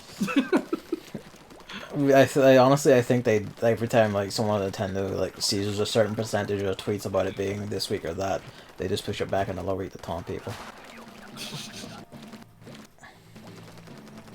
I think OBS is just fucked today, because no matter what I do to the encoding, it's just tearing itself apart, so I don't fucking know. But anyway, yes. Well, the thing is, I'm white, right? And you know the meme with white people. They don't season anything. And you know what? That's completely right with me. So, apparently a solution is, like, there's this stuff called fish rub or something. I was thinking of just spices, but when I looked into it, like, there's a specific thing called fish rub. Where, just rubbing fish oils and stuff? It's like seasoning and stuff. Despite the fact that it's called rub, it didn't really look like you rub it into the fish. Maybe you do. Like, some people do that with steak, right? Yeah, I do that with meats in general. Just like massage it. Yeah, like for like whole blocks of meats, I will just rub the seasoning into it. Yeah. So, like it's probably like what's it called? Apparently, I really don't know anything about salads. The sauce that you put on salads. What is that called? I don't know. I don't eat salads. It looks like ranch dressing. Dressing. It's like putting dressing on a salad so that you actually give the leaves like a taste that's good. You know, even though dressing is bad for you. Most of the time. Generally, at least in America. I mean, I don't eat salads. I literally know nothing about them.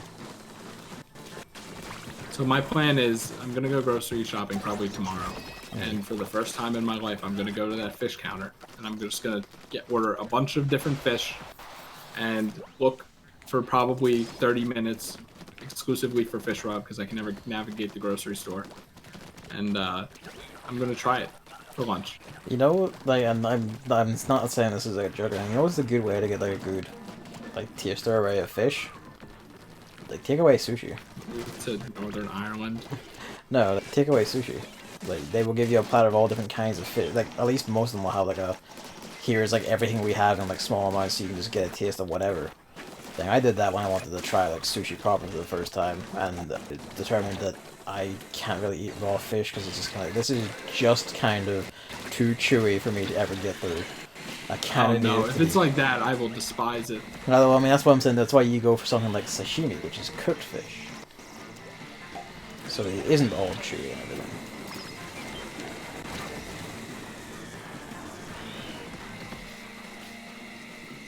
I think they got someone. It did, yes. Hey, wait, hold on. What did you say before? I don't know if I did. What? I want to write some of this stuff down. Oh, hold on. I'm going over here in this corner. Sashimi. Sashimi is cooked fish. Portobello, which is portobello.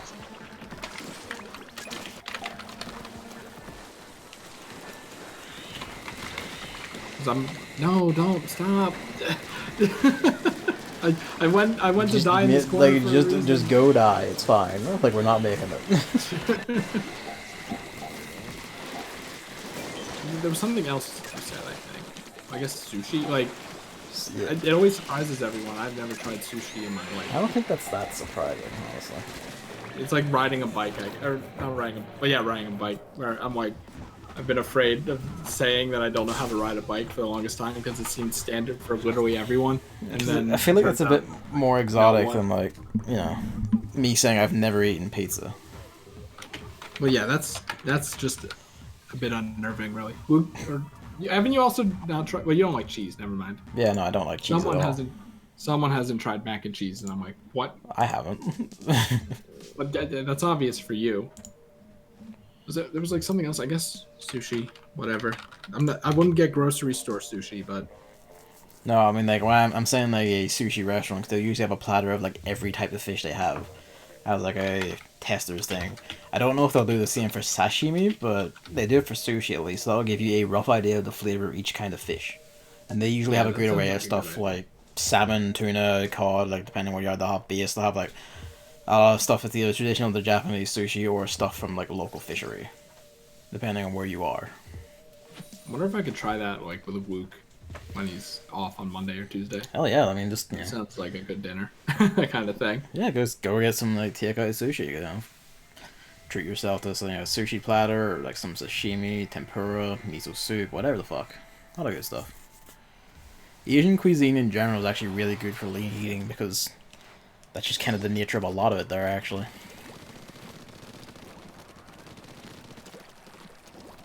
This is good, you know, because that sounds like a good idea, actually, instead of just buying like half a pound of everything at the grocery store and then, you know, not liking most of it or something. This is like, you know, just try a little of each. There you go. Yeah, so I'm thinking my lunch is gonna be fish and veggie burgers for the most part. Like, I've eaten the same 3 meats for lunch for like years, so I'm not too worried about that scaling, you know. I figured just veggie burgers, the same veggie burgers, so it's just gonna get tedious. And then dinner, I used to have like this pre-cooked stuff delivered, and then you like heat it up, and I had a bunch of sides and stuff like mashed potatoes and stuff. I'm like, I ended up throwing out a lot of it just because I didn't really like it. So now, because the selection was limited, so now I'm trying out HelloFresh. Which is kind of funny because that's usually like a podcast advertising company. Yeah. Yeah. I have yet to actually eat it because I'm trying to get rid of all this like pre-cooked stuff so our freezer has space. That would make sense, yes. You might as well use what you have. Yeah, the thing about HelloFresh is like they have low-calorie variants, and they have like you can pick from like 26, like 4 out of 26 or even 3 or 2 recipes a week. And then they just ship you the ingredients with like instructions and pictures and all that stuff. Like you only need like salt, pepper, oil, and butter. The actual stuff you would use for cooking, yeah. Yeah, like the actual stuff, like even we have in our house. Yeah, the common tools, as it were. Yeah. So the problem is that requires me to cook something I have basically never done in my life. Might as well start. It's not as bad as you think. Yeah, it's like they have the instructions, so that's nice, and with pictures. And the nice thing about like basic cooking is it really is just following instructions. So it's not something you need like a keen art or sense for, really. Yeah, a lot of it is like, it has to do with time, which basically I kind of already alluded to it, huh? But like time, which I like. Most of the time, I'm just like, I don't really feel like even just those pre-cooked meals. I'm like, I don't really feel like, cleaning out the dish to put it in. This is like kind of the magic of certain like food types. Like a lot of Chinese and just general Asian food use woks, and woks are like goddamn miracle machines, miracle devices. They are like some of the fastest cooking shit you will ever see. You can do like a whole like stir fry thing in 5 minutes by just whacking everything in the wok and letting it go, and that's it. Just keep stirring it. It will just be perfectly cooked and heated within 5 minutes. Done. Slap it in the bowl your way. Stuff like that. Like it's all about like the tools and like knowing what ones to use. Like you don't even have to use stuff like peppers and all. Like we've done the sausages. We've done like chops and steaks in the fucking wok. It just kind of works, really. A lot of stuff like that.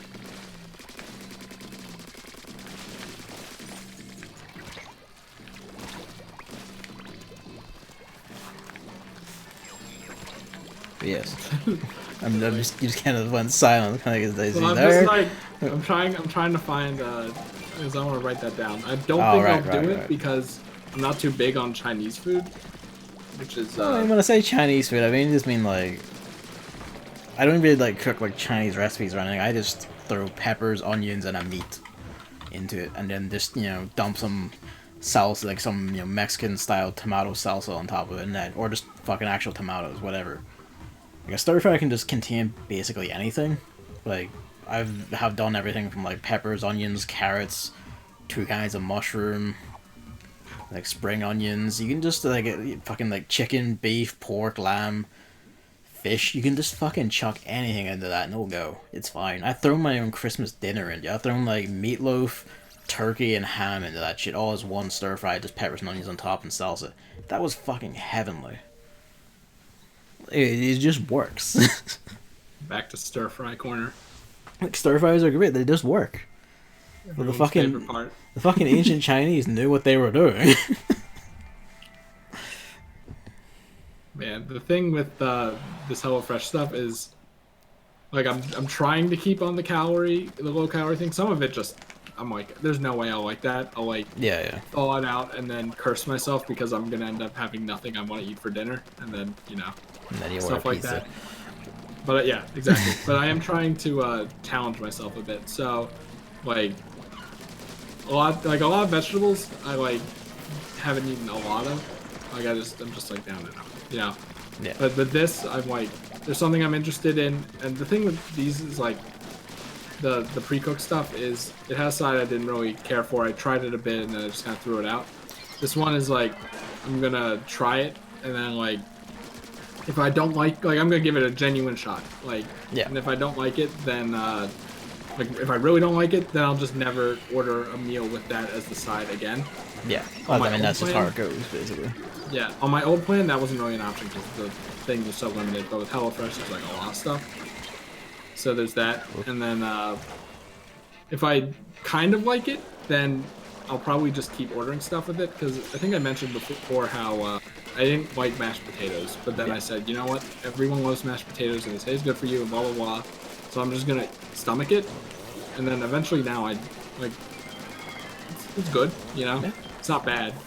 So it's kind of what like Hammer said last time was if you just keep fucking eating it, you will just develop the taste for it. Yeah, but it has to be not bad. I don't want to suffer. Speaking of, I forgot to read this out when I saw it. Hammer, when you actually tried mac and cheese for the first time last year. Hell yeah, mac and cheese is great. He also points out a good point is that you don't actually need a wok or stir fry. You can just use a regular frying pan. The only difference is it just has to sit a bit longer.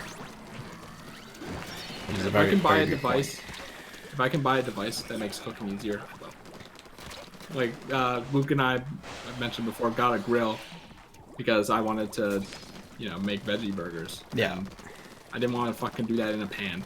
So this grill is working wonders as long as I don't burn it. But it works for sure because Luke made good burgers because he actually knows how to use the damn thing. Yeah. But yeah, it's actually funny because I kind of did that with one of the meals that I'm giving up on with the broccoli. Normally I'm just like, broccoli is like but then I kind of ate it. I'm like, this doesn't taste that bad. The aftertaste kind of sours it a bit, but otherwise it's not that bad. So I'm just like, just keep shoveling it in. Why not? So broccoli is one of those things where I'm like, I'll probably just keep eating it until I like it. Things like that. Like, I think one of the things I ordered has like peas in it. It's like, and I don't think I gave peas a fair shake. I've given peas a fair shake. I just hit that flavor. That's the thing. I just step around that. Peas are like the thing I am not too confident in. Luke says Brussels sprouts are amazing, and Brussels sprouts are kind of like broccoli to me, and it just kind of tastes like leafy water. Yeah, it's like, that's not bad or anything, but it's kind of like I think Luke said Brussels sprouts taste like nothing, but like basically when you put stuff on it, it's amazing. Like something about it really brings out the flavor or something. I'm like, one time he made Brussels sprouts, and I passed, and he's like, and then now I'm like, kind of wish I ate them, just to try them. So maybe at one point he'll do that. I doubt it, but that's one thing. Yeah, like it's not like all super healthy stuff. Like, really, I don't know the nutritional facts on these things. I'll probably get them. Easily, you just have to look it up. That's something I'm not too worried about. I'm more worried about like just having a dinner that is filling and good, you know, because lunch and dinner are the big ones, especially lunch. So that's my plan for dieting right now. That's good. I think the game want to sign a time check. How are you doing? yeah, we can still keep going. Alright, just making sure. Like, if worst comes to worst, she told me I can come at 6, you know. So if she's home early and I just meet up with her, she's not that far away. So I'll just be like, oh, you know, I was gonna come over, feed them, and then, you know, oh, they're good, I can do it, don't worry, and then I'll just drive back. It's like, it's not that awkward. That's fine. If worst came to worst, and that's just me. I always do that. So what time is it now anyway, there, actually? It was like 4:16 or whatever. Oh, so it's only the start of your thing. Alright. We have a lot more time than I thought we did when you said that. Oh yeah, no, the most desired plan would have been to leave like now, to get there as early as possible, to completely annihilate this idea that we can meet up, but or I could meet up with the owner, but it's really not that big of a deal. She's back during her own appointed like time window. It's kind of like, you know, well, that's your fuck up, really. Yeah. So since she doesn't know what jobs you have to do or aren't or doing at the same time, so as far as she knows, you could have just been held up or whatever for a bit. Yeah, I am held up doing. Yeah. It's something important. It's always the magic of it. They don't like all they need to know is that you're within the time appointed. If you don't have, nothing says you had to be there at the start of the window. Yeah.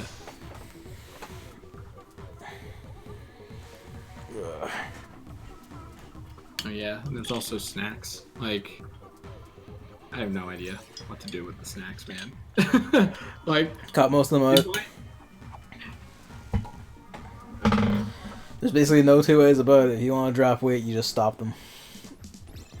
Yeah, it's like in my optimal world, I don't want to eat snacks at all. I want to eat breakfast and be filled until lunch, and then I want to eat lunch and be filled until dinner, and then eat dinner, and then be filled until breakfast again. Yeah, but if you need to snack, the best thing to do is something like nuts or, you know, for me personally, I just do shit like there's like canned pears where you just dump a can of pear, like peeled pears, in pear juice into a bowl, and I just fucking eat that. That's nice. Oh wait, that reminds me, like, because there's like canned pineapples, right? Yeah, there's canned all sorts of fruits, and they're nice. It's like my mom got me a thing of assorted nuts forever ago, and for some reason I'm like adverse to just trying it once just to see how it tastes. Nuts are really good, especially if you want to get like toned and shit, because nuts are very high protein. Like I had peanuts. Peanuts are fine. It's just I'm gonna need water on hand. Like, there's no way you can eat peanuts without water, or at least for me. But peanuts seem pretty good. They seem okay, you know. Assorted nuts, who knows? Raisins. I like raisins. I don't know how filling that is. Oh wait, I forgot. For also for lunch, a banana and yogurt. Those are my sides for lunch.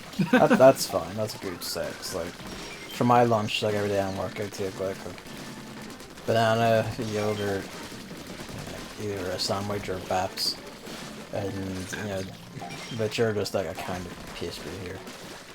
I'll knock it into the thick of it, but that's our term for it. Baps. No, it's baps. You guys also use baps for boobs? Yep. Okay, just making sure. Like the fanny pack. Just at lunchtime of the day, just plant my head into a pair of baps. Yeah, and then that and like a small tub of like grapes and cherry tomatoes, which are very tasty and very good. My mom was weirded out by my ability to just bite into a tomato and not give a shit. I didn't think that was weird, but apparently it is. That is, I hate that. I really hate that idea. Tomatoes are gross. Tomatoes are Like, fucking great. But, They're like, even if another I like didn't have really a- good fruit you should really get into. No. See, well, didn't we talk about this? I have a tomato seed Oh intolerance. yeah, this is don't eat the seeds. Yeah, just don't eat the seeds, forehead. I'm not risking that. Are you kidding me? But the thing is, tomatoes taste disgusting. That's one of those things That's that inherently untrue. I will never fucking eat those ever. They are gross. I mean, like tomato chunks in like a burrito, completely fine. Ketchup, completely fine. You know, but like tomatoes themselves, no. Ugh. Ugh. Like a tomato slice, no thank you. Oh my god, perish the thought. Throwing a tomato, like that's like tomato slices, like the only things I'll take on burgers. Cause I'm always like, I don't want any of your fucking various gels. I don't want like your fucking Not cheese. pickles? No, fuck that. The only thing I only ever eat burgers plain or with like tomatoes on them, and that's it. Well, For the most part, I eat burgers plain as well. Like if I'm feeling like I want some variety, then I'll get pickles, but that's about it. Ketchup and cheese, and that's about it. I'm actually not very fussed on pickles as a flavor thing, honestly. It's like not bad and unique. You know, it's a very unique flavor. Yeah, that's Right. true. No one quite tastes like pickles.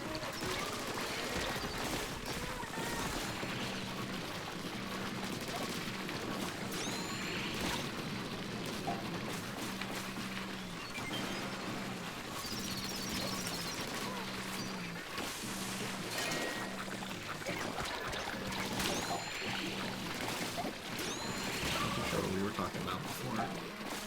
Tomatoes. Hammer says, "How dare you?" So I presume one of us is offended him. Presumably you, because you said tomatoes are Yeah, because I mean I was really adamant about the tomatoes, so that warrants a how dare you. Like saying, you know, I don't really care for pickles. You know, they're fine, whatever, but I don't really care for them. I don't think that warrants a how dare you. Saying, fuck tomatoes.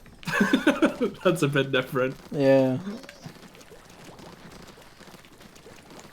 Yeah, there's like granola bars I like that are relatively healthy, like Nature Valley.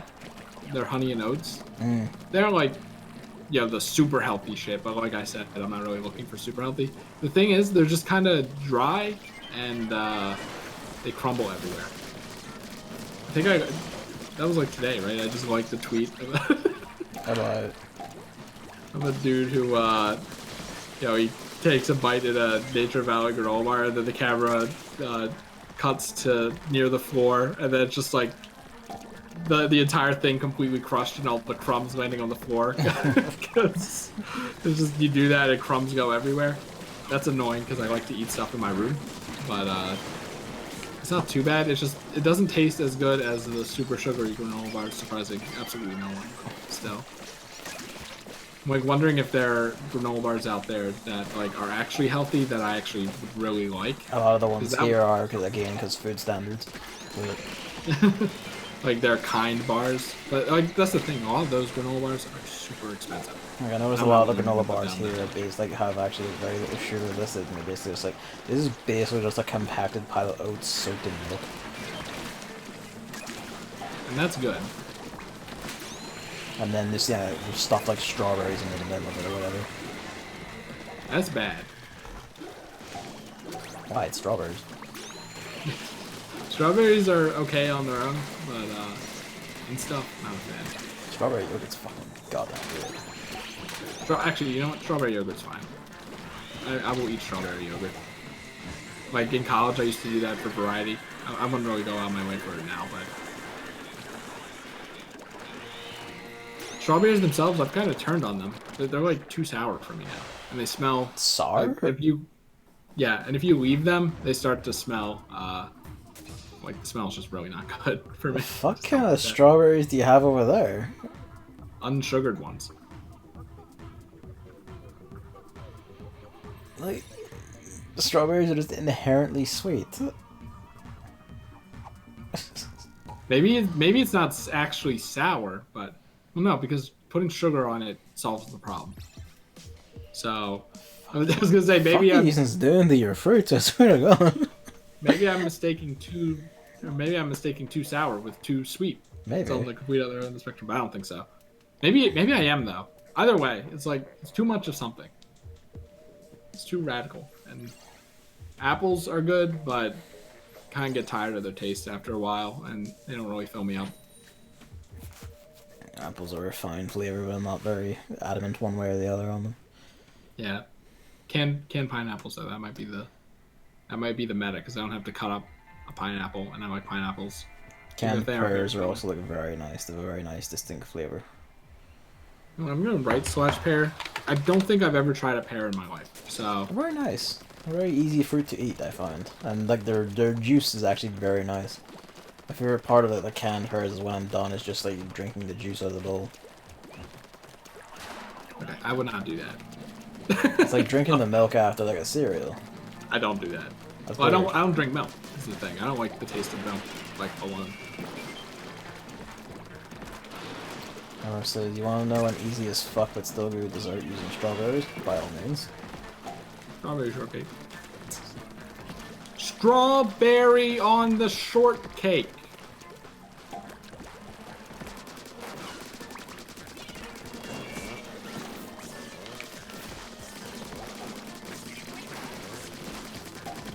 Get rid of the stem and just cut them in half. So just strawberries by itself, really? I ain't gonna see that.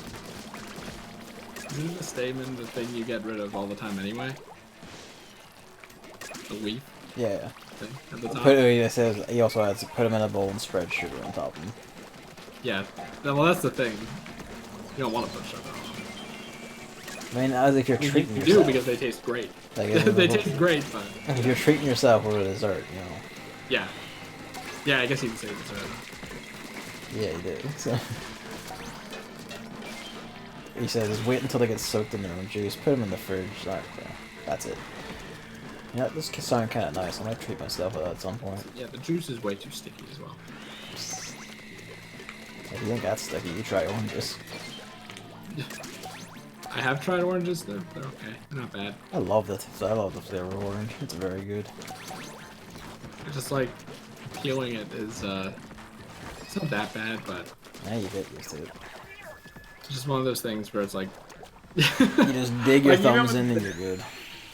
Even with bananas, I'm like, a lot of time I didn't eat a banana a day because I was like, I don't really feel like having to wash my hand off because of the like I take the brown top or bottom, I guess, of the banana off. This looks like here's the banana peeling method. You actually turn it upside down and peel the bottom. I'm like, okay. He's a fucking lunatic. And then you take the that gross bottom part off because it's at the top. I'm Or like, okay. you just open the skin from the top and just eat it as you're peeling the skin down. And that way you just have a nice, natural, unsticky holder around the fruit that you're eating. Well, that's the thing. You still peel the banana normally. It's just from the bottom. That's fucking weird. Try it. No, I mean- that's inherently fucking weird. No. See, did I ever tell you the story about my friend in high school who said I eat the Pop-Tarts with the frosting side down because it tastes better? And I was like, that's fucking weird. And then now I just unconsciously do it all the time because I tried it. I mean, no, but even be the then, same that's just thing. inherently, like, this is an inherently stupid and awful way to do it when this thing is, by nature, grown to be peeled this way. Well, it's like maybe it's like cupcakes as well. You know the cupcake meta? No, I don't eat cupcakes. Okay, I mean good, but like if you ever do find yourself in a situation where you're eating a cupcake, rip the bottom half of the cupcake off, and then put it on top so you sandwich the cream together between two of the cake parts. Because that way you don't. It's not like you take a bite in it and then you get cream all over your face. That's the meta.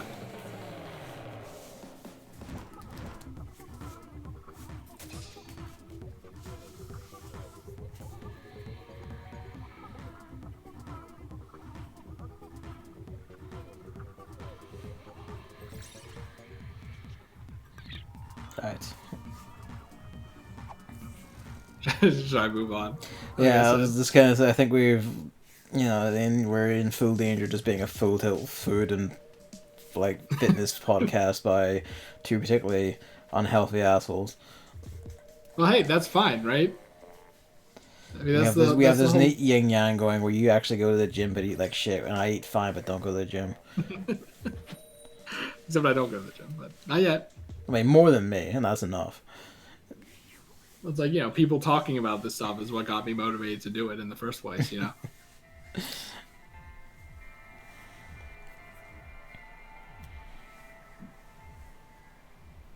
So what else you got? Well, like, what is supposed to be the main theme of the year is like that year of streaming, which I have not streamed in a week, right? I streamed Final Fantasy 14 with Evan since our last Salmon run. Yes, there was that. And nothing. In my defense. Those are comfy streams, and every time I watch them, I'm kind of like, maybe I should give 14 a whirl. Do you want to join us? Maybe I'll think about it. I'm sure, like, Evan wouldn't object anyway. He seems just eager to show it to everyone. But knowing Evan, he'd make a happy sound.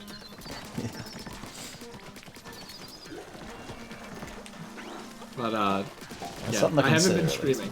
Yes. I started Bug Fables. I don't know if that was before. That was before. That was before 14. I'm pretty sure the recent 14 session. Yeah.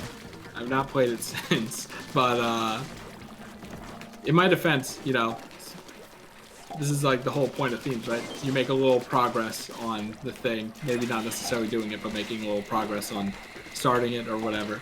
So the whole week has basically been like me getting my mounts situated and the webcam stuff. Yeah, it's doing the prep work, the foundation. Yeah, it's like I can still stream during this stuff. By the way, like it's no excuse to not stream, but I feel like that's a bad way of looking at it. Really. Yeah, exactly. That's the whole idea of themes, so that you don't look at it that way, right? Yeah. So, here's Evan. Gavin might want to join us. I like he's coming, like he's felt the signal rather than actually hear it. Yeah. I mean, maybe he's like making dinner in his kitchen or something. His brain only picks up on Final Fantasy 14. Which I probably called Final Fantasy 15. You did, yes. But, yeah, but that's completely threw me once when you just like 15. I was like, hang on, 15? What? Maybe I should just play 15 so that I stop doing that. You probably would still do it anyway. Let's be real. Yeah, I mean, Salmon runs are good. I'm talking a lot, which is good. I like that. Yeah. And then Final Fantasy 14, we're making progress. Like, we're actually reaching the actual game of the dungeons. And I think I intend to try a healer class, which I'm excited about. Despite Evan's vote against it. I guess if I were to join them, I would probably have to fill the magic attacker then, since he seems to have murdered Physical Man down. Yeah, you would be DPS. Because Evan's tank, I'd be healer. So, between the three of us, we'd run DPS. Fair enough. Suits me anyway, really. Kevin joins. We can have a party of 4. Well, hell, maybe I will then. Why not? Let's have the full experience. If I'm not wrong, it is crossplay, so if I just can't be fucked with like the PC shit, I'll just throw on my PS4. I mean, you have a good computer now. I do, I know, but it's just like a like a logistics thing for streaming. Oh, I see.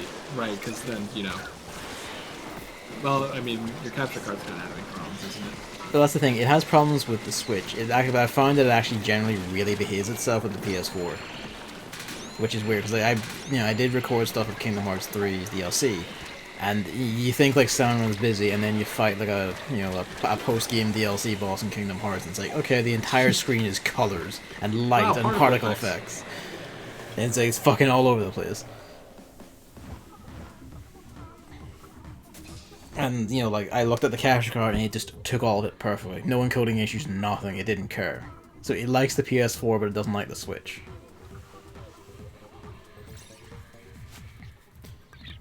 It is an MMO. It is kind of like a consternation thing, but the thing is, I do really like the look of the world and the story bits I've seen and everything. Characters. Yeah. Gameplay. Yeah, you haven't seen that yet, but... And it's like, even in this whole thing, if it was a party of 4, I wouldn't mind, like, we can just chat bullshit while I play it. I probably wouldn't play it by myself outside of that. Yeah, I mean, that's But, basically where I'm at, so. and the thing is, it's always been the thing where, like, I keep seeing, like, Final Fantasy 14's, like, trailers and CGI shit. It's like, oh, this looks fucking incredible. I wish I could see that story. So, I mean, if there's other people to make the MMO a bit tolerable, then hey, let's fucking give it a whirl. Why not? Yeah, this might be a real idea, considering Kevin is interested as well. It's also kind of a critical repertoire thing where, like, the MMO Final Fantasies are the only mainline Final Fantasies I haven't played. So, you know, like, fuck it, why not?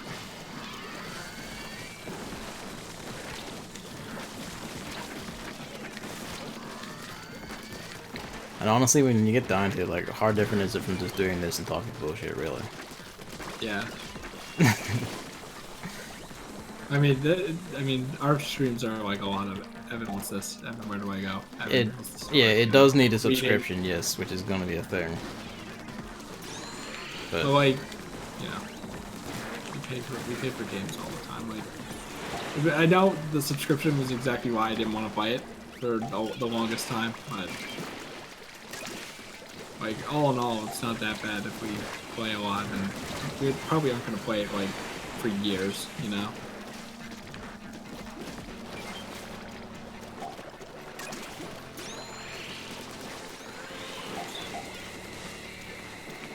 I don't know how catching you guys up is gonna go, but that's something to think about later. I mean, like, worst comes to worst, I'll just slam out my own beginning quest by myself. Yeah. You just tell me, like, you know, like, Evan just gives me, like, a list of, like, the core things to do, I'll just slam it out, off we go. Or Evan, you know, like, just, this level of thick RPG is more my regular shit, so I'm like, I probably wouldn't be as lost. You know, I know Final Fantasy naming structures and shit. I would not be baffled by Lamasa or Lamusa. Or Lenosa, whichever it was. He doesn't even remember. There's still a free trial to level 35. Well, there you go. Yeah. 11 is a relic of its time. 11 was on the goddamn PS2 when internet connection. That's fucking nuts when you think about it. Like, in Japan, they had, like, PS2 hard drives just to support games like that. Shit's crazy.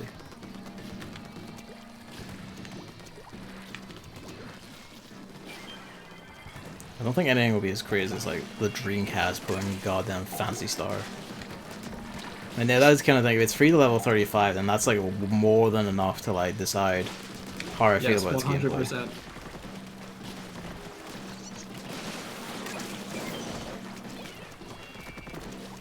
And this kind of thing, like, I do shit talk a lot of MMOs, and before a lot of them are still, like, the World of Warcraft style shit.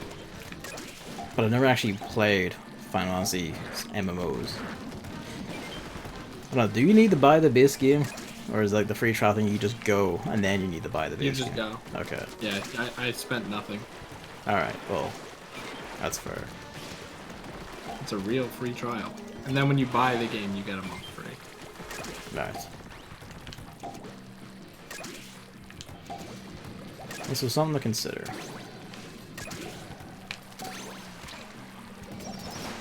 And I won't lie, I will, like, the expansion things having the VR does make me go like, ah, that kind of tickles me. Because Final Fantasy 12 was, like, my second favorite Final Fantasy. And that's, like, the only main Final Fantasy game they're in, outside of, like, some of the tactics games.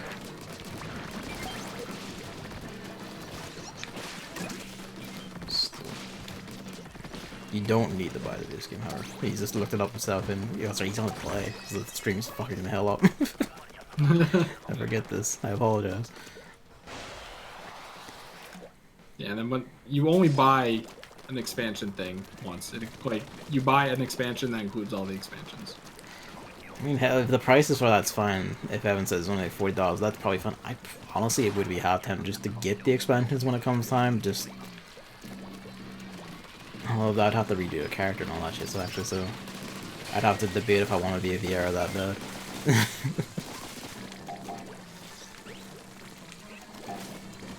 The arrows were fucking fantastic in the tactics games. You can make insanely broken like spellcasters and spellblades and shit with them. Or assassins in Phantasy Tactics Advanced. Son, what are you doing? I thought the base game was 60 actually. So to be honest, so did I. So hearing that it's not is actually kind of like, Square Enix actually do know what they're doing a bit. What do you know?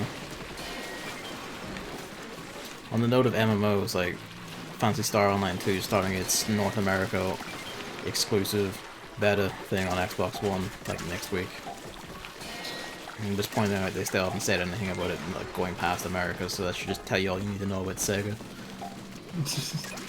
Maybe I should get on that. Who gets an Xbox One? I was gonna say they're hard, but fair enough.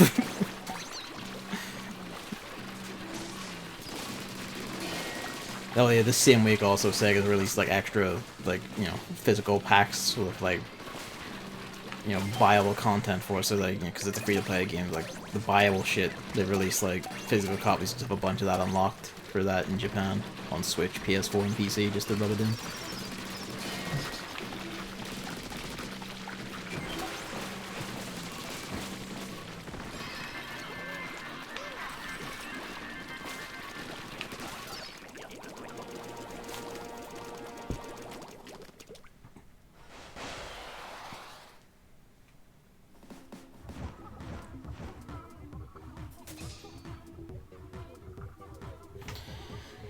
Yes. Your theme of streaming, because then I just like sidetracked you. I mean, I haven't done much streaming, but there are things with the webcam that it's like, when should I do it? Like, normally people like only do it like when they start a new series. I like just start Bug Fables, but I feel like Bug Fables could use it with all the reading. I should just probably do it, right? Just throw it in.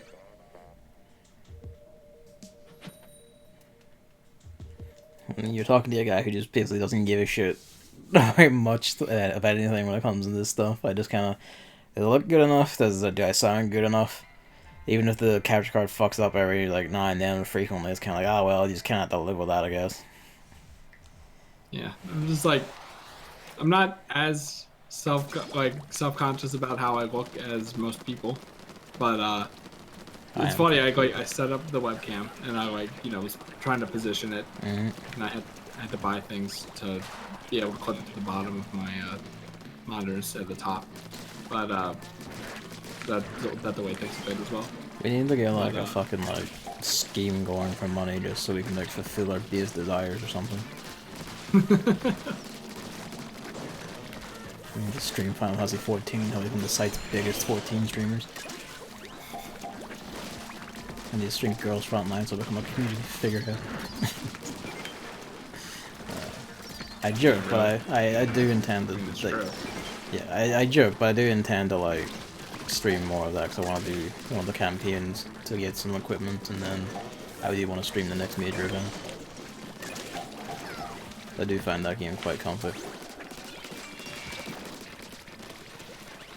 Yeah, it's like the thing with the webcam I noticed is when I sit down, you can see like neck fat. I'm like, oh no, like when I sit down and I'm like looking at my phone and the screen goes black and you can see a reflection of yourself. You have a like, disconnect, by the way. Yeah.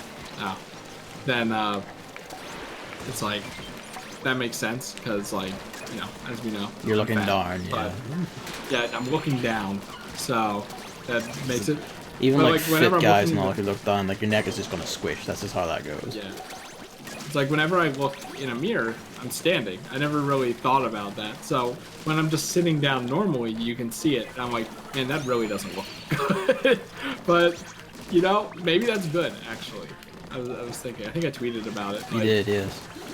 Yeah, maybe it'll motivate me to get more fit if I'm like, okay, you know, the sooner I get fit, the sooner I don't have to look like this. If people have to look at this and stuff like that. There's that. And then my face is just kind of red. Like I feel like my skin is just kind of red by nature. I don't know why. So some people just have it.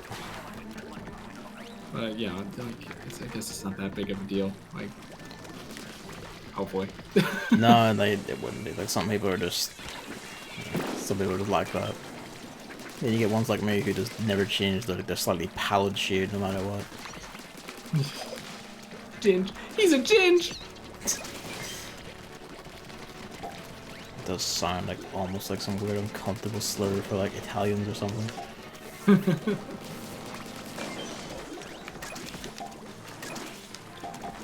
Then there's that, and then there's the fact that I like to shower at night.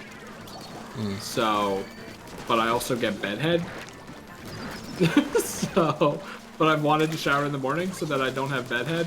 But I never want to shower in the morning because, you know, like, oh, I'm tired. Oh, you know, whatever. So maybe this would be a good way to keep me accountable. Brush the shit out of your hair in the morning, I guess. I don't know. No, that doesn't work.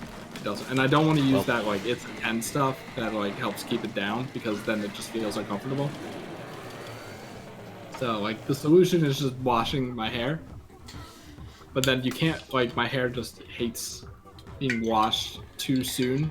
You just still heard it while I'm under the toilet, by the way. I'll still hear everything. I have to go to the toilet, so... Oh, okay. It's like I can't wash my hair 2 times in a day. Because my hair just hates it. And then it gets all gross feeling and shit. I'm like, man, I hate you. But, yeah. And it's like, when my hair's cut like this, like my hair's cut right now, it's not that big of a deal. But then when my hair grows out even just a little bit, then I get like this a hoge and then like spiky anime hair on one side, but it doesn't look as good as anime hair, obviously. And I'd always describe it as looking like a crack addict, you know, like crack addict hair. And I hate that. And sometimes, like, most of the time I just go out in it and then I just feel self-conscious about it. So maybe like the stream thing will be like having a webcam. I'm not going to want that. Of course I could wear my Santa hat, but who wants to wear a Santa hat for like a 5 or 6 hour stream, you know? That one's kind of itchy as well. So yeah, maybe the webcam will do more good than bad for me. Or this could go completely the other way. And I'm not gonna want to stream because my hair looks bad and I'm gonna want the webcam, or I don't want to deal with the webcam, so I'm just not gonna stream. So it could be, the webcam could be a force of good or a force of evil, but I do think it will enhance the stream regardless, just with facial expressions and stuff like that. So I just gotta do it. And of course I'm who put like, there's some streamers who like did Ring Fit Adventure without a webcam, like Vinny. And I'm like, what's the point? That's not true. There is a point, but Ring Fit's all about seeing it, so I definitely want to use it for that. That's kind of like a guarantee. That's funny. It's just that now I'm going all in on this webcam thing, huh? Imagine if I just ended up not using it.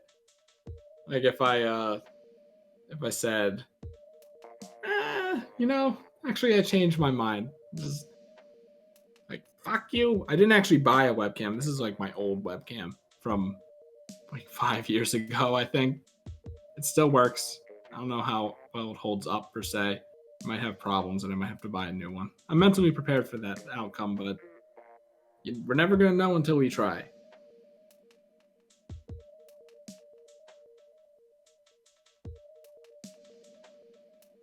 I think that's about it.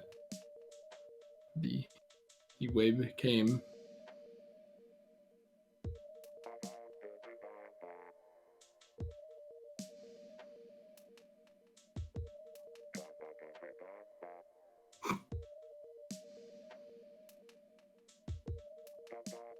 Actually, there's another idea.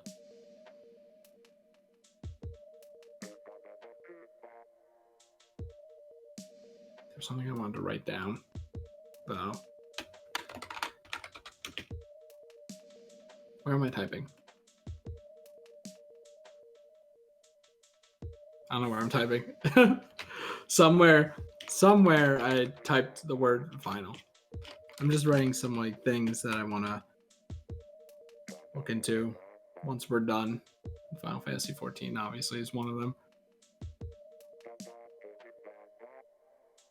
Think about that. It's like coordinating with 4 people is going to be much harder than 2 people, especially when 2 of them have like jobs and school. We'll see. It's a fun idea.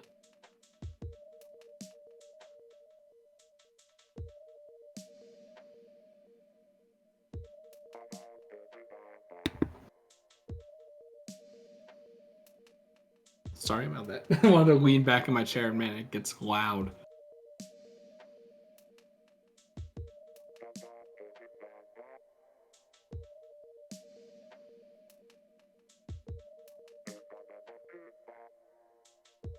When Gavin said he had to go to the bathroom, did he mean like pooping?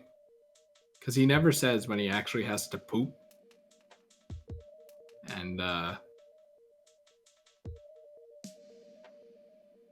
pisses me off because I always expect like, oh, a few minutes of pissing. Well, not a few minutes of pissing, that would be not good, but to do all that, and of course not do hand wash skip. So you never do hand wash skip, even when your hands are red and dry and cracking from all the soap and dry weather. I do have Burt's Bees.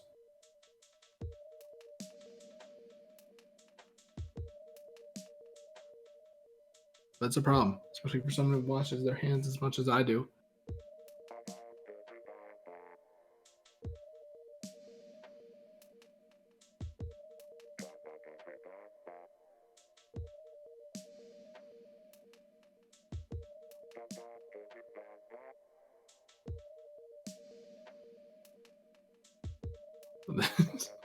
This would be nice. A nice thing about a podcast. Just cut everything out. Cut it all out. Get it out of you.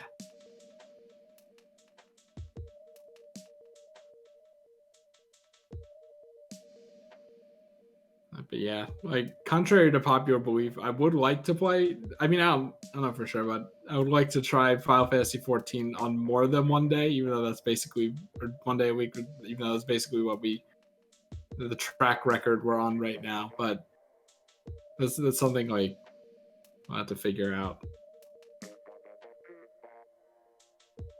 It's not that bad. There are plenty of other games to play as well, but like, I feel like I'm gonna like doing the healing thing, and then I'm gonna be like, I'm gonna keep playing. It's like Monster Hunter, I want to keep playing. Oh, Monster Hunter.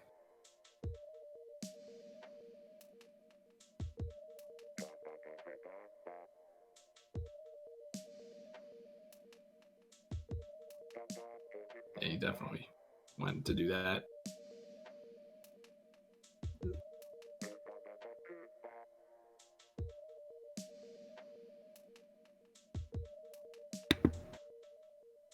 Jeez. Talk about a sneeze. Man, can't go take a piss for like literally only 5 minutes, including washing his hands and petting his cat, without you fucking shitting yourself. A piss for 5 minutes? I mean, petting the cat, sure. Well, the piss wasn't 5 minutes. Yeah, but you said a man can't take a piss for 5 minutes. I was like, now hold on. And then I added the other bits on, yeah. Gavin, we're in the middle of something here.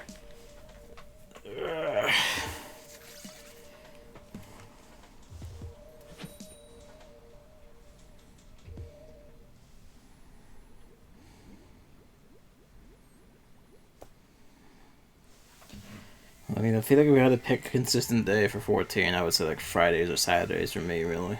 Yep, that would have to be it. And then since Kevin's hold up his school, then that should also work, hopefully. And it would have to be like probably a little bit flexible between the two, and depending on what other people scream at me to do. That, or we just have to like occasionally drop a week or something, or you just play it by yourselves. It'll have to be like D&D, where D&D is law. You can't have anything scheduled, or else you're dead. They kill you. Which reminds me, I need to get back to writing like the fucking next campaign for the Dungeon World shit I was doing with friends. That's one we should try at some point. It's like organizing a Dungeon World game online. Cause it's basically all just speech and looking at your character sheets. There's no figures or anything. It can be. It's just the tabletop experience down to its like purest form.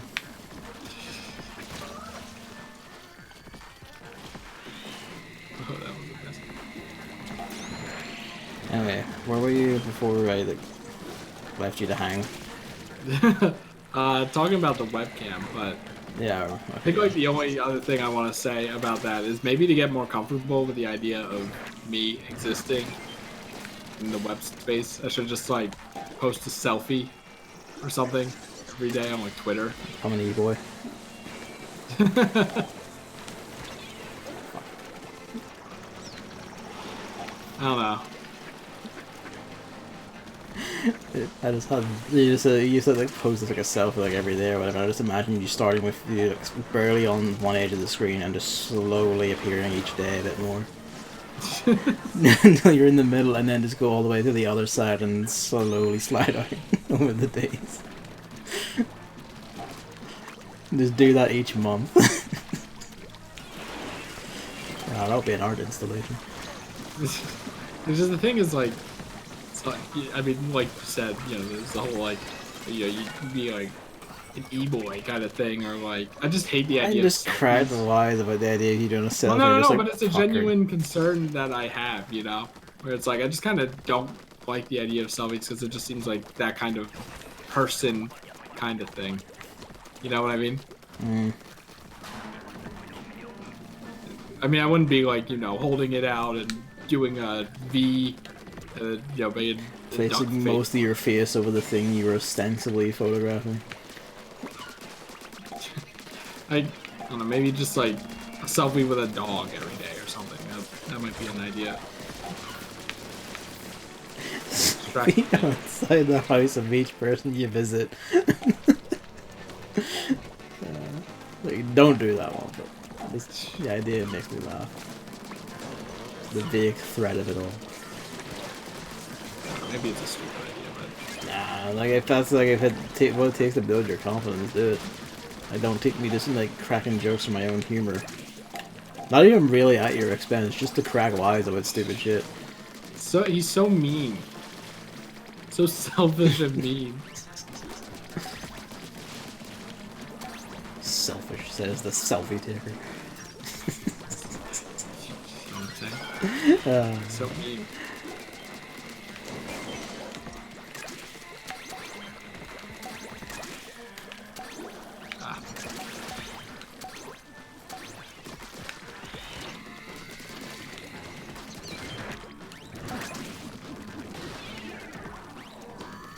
Oh my Vincent child.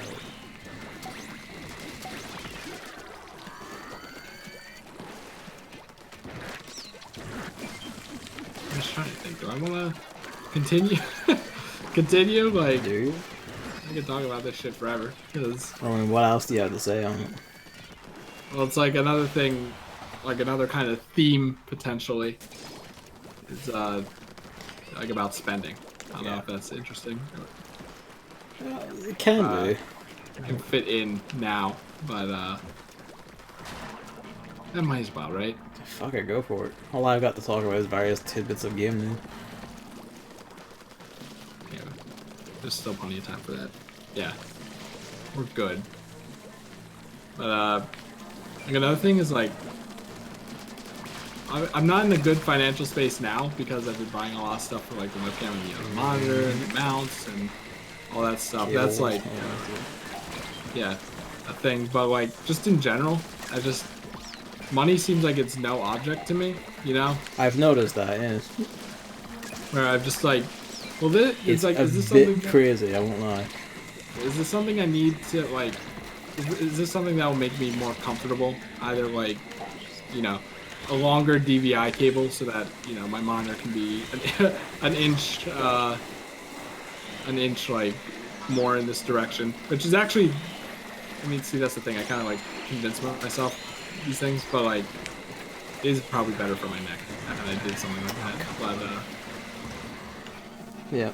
you know, even just stupid shit like oh, this, the skin would make me feel better while I'm playing this game. Yeah, I'm having to buy the entire Christmas thing of every single game is a bit, Yeah. a bit, a bit And crazy. they do make me happy. They do, I get that and all, but but like, the commitment is a bit nuts sometimes, I won't lie. and gotcha games as well. I remember seeing your dorm, like your situated dorm in Girls Front Market the first time, I was like, Jesus. Because I knew. That was definitely the worst thing. I was like, Gavin, you need to pay me back for what you have done to me. Because like I saw and I knew, and I was like, oh. And then I saw like the outfit your cleaner was wearing. I was like, oh, I know how you get that one, and all the rest of it. Well, if I knew about that, I wouldn't have put that on. But I knew how it happened.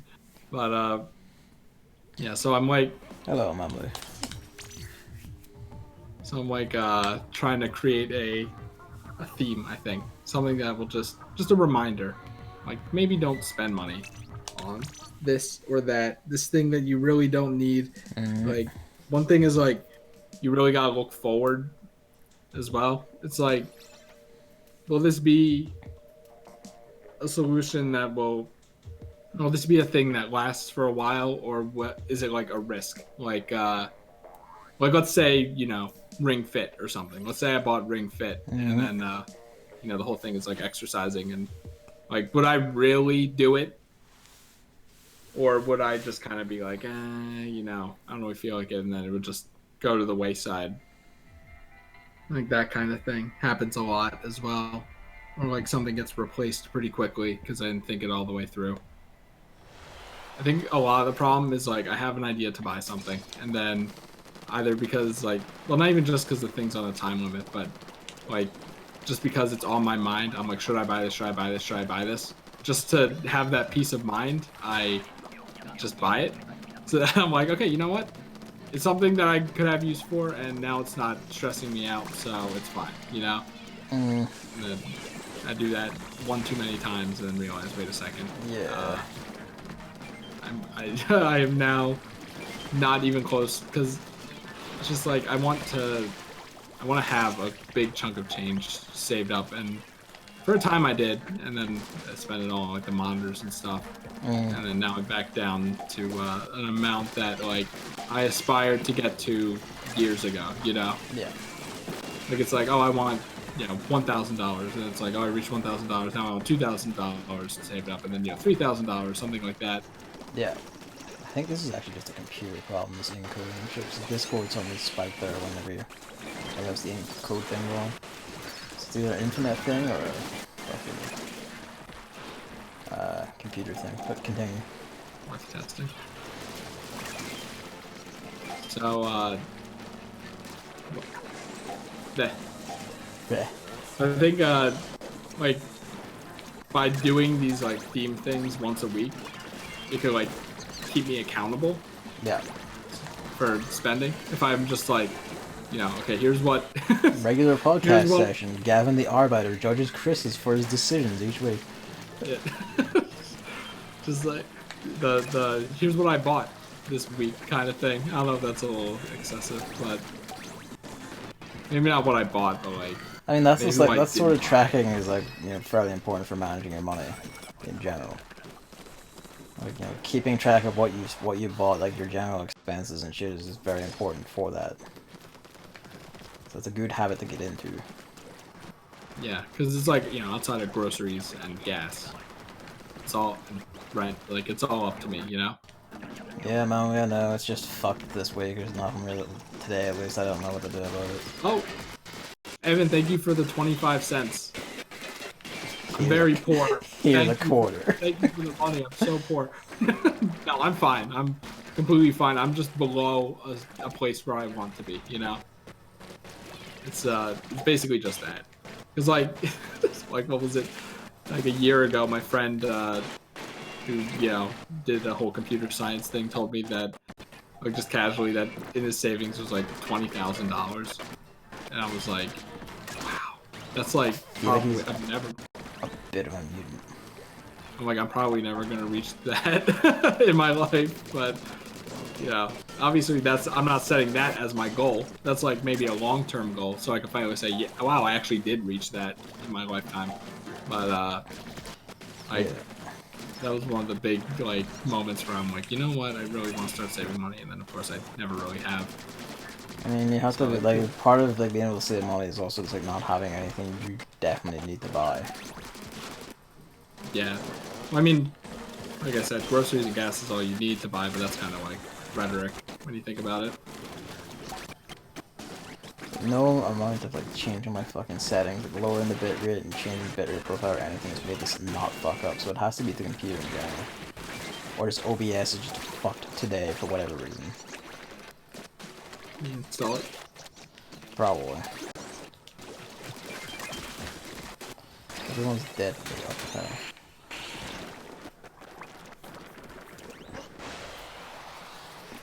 It's just like kind of frustrating, you know. I don't experience buyer's remorse as bad as I used to.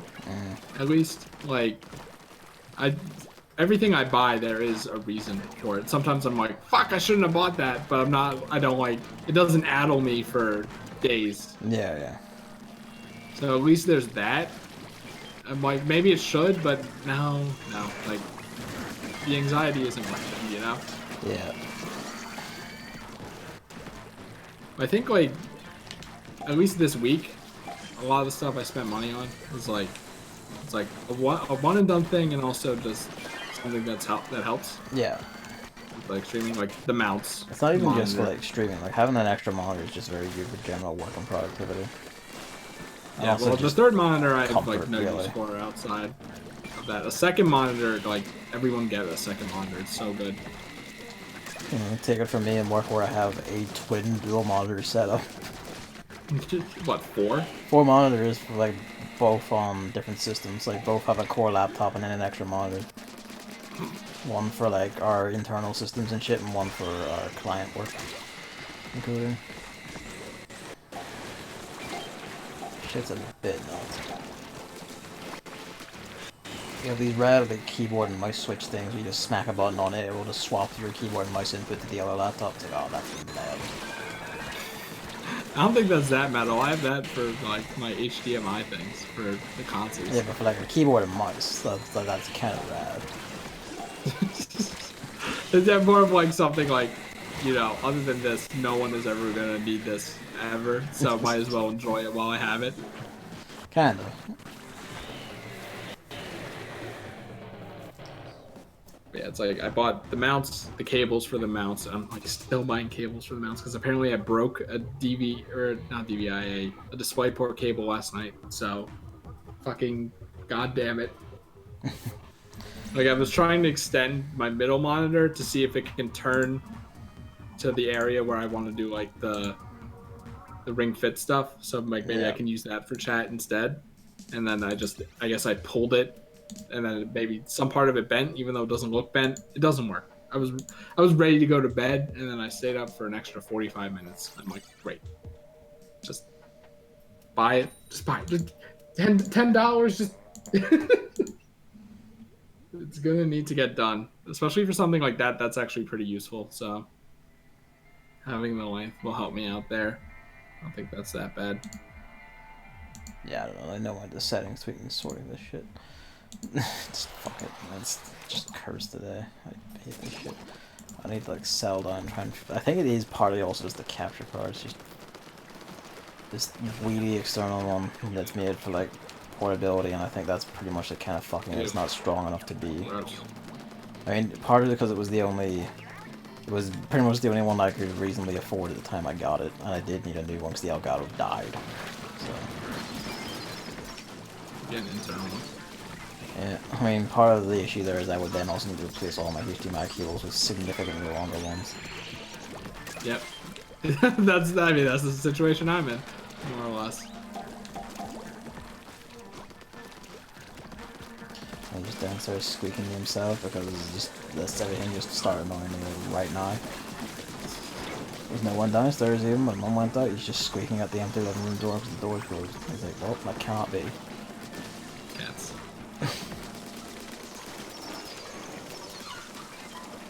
bought all that stuff. Bought the grill, which actually is conducive to eating healthy, so that is definitely worth it. Maybe not for Luke, but for me, 100%.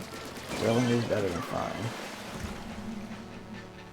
Yeah, and I think the only thing the only really other thing I bought, at least in memory, is a notebook to keep track of some of the Steam stuff, like especially the daily stuff, because I have a whiteboard.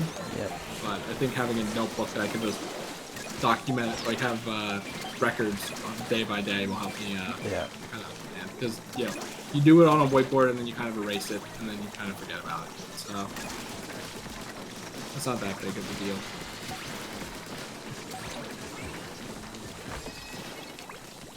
And then one thing I do remember is it was a Guardian Switch case, and it it just kind of falls into the camp of you don't need this to prove how much you like Guardians. You already have a Switch case. And I'm like, yeah, but it would be helpful, like if I bring my Switch somewhere and Luke brings his Switch somewhere, like to tell them apart. I'm like, that's so very stupid. So I didn't buy it. Good. I was close, it was on sale, so that's a death knell as well. But I didn't buy it. You said Guardians, what do you mean? Like Zelda. Oh, okay. I love those things. I love that for a while. Yeah, so it's like just like that's the thing with mobile games. That just me, like I'm the one who made the tweet, and I'm like, that's really impactful. Like I've been thinking about it a lot. What one was this? You don't need the image of your favorite character in that exploitative mobile game to prove how much you like them. Yeah. Because that's why everyone does it, Everyone does it just to do that. Like, I went back into Fire Emblem Heroes to get the Christmas Nino, which, I'm never going to play that game again. At least that confirmed that I'm never going to play that game again, because, God, what a piece of garbage game. Like, when you did that, I did just kind of, like, tucked internally. Like, not just the methods of exploiting money from people, but just the game itself. Like, God, that's just such a droll. You know that really sick neural upgrades thing from Girls from Online? Let's lock it behind a paywall. That news came at the best possible time to shit on that game. Because I had just written an explanation for neural upgrades and what ones you should get, and it was like, it's time consuming, but it is like everything else in Girls from Online. It just takes time and planning your resources and no money. And Fire Emblem Hero shows up and goes like, hey, do you want to buy it for a monthly subscription? I guess speaking of saving money in mobile games, which, has taken thousands of dollars from me. Like, that's not even rhetoric, it's true. 100%, like, at least thousands of dollars in my entire life have been consumed by hashtag mobile gaming. I think in total I'd be over 1,000, but that's about it. Yeah. And that's in large part because I just did not have the money to do them. Like in Dragalia, they have this Monster Hunter event, and no one knows when it's coming back, so that's like a pressure to get everything from it. And I got all the adventures, thankfully, but I'm like, I kind of want Fatalis, the dragon. But then I'm like, the Dragalia being a cursed game for me gave me him instantly, and I was like, hey, you know what you like? More Cupids. I'm like, great, thanks. Fucking. Cupid's good though. I know, but I kind of want, like, fucking Meat House Berserker and a Rathalos arm. I don't want this fucking weirdo little rat bat boy who's horny all the time or whatever the hell he is. I was, like, really close to spending all my in-game currency to try to get Fatalis, and I'm like, there's a part 2 for this, and there are going to be things that, like, I want more than this. Like, I'm good on dragons right now. I'm also going to be honest with you, I'm not ever going to spend a penny on Dragalia. I haven't yet, I'm pretty much not going to because, like, just fuck it.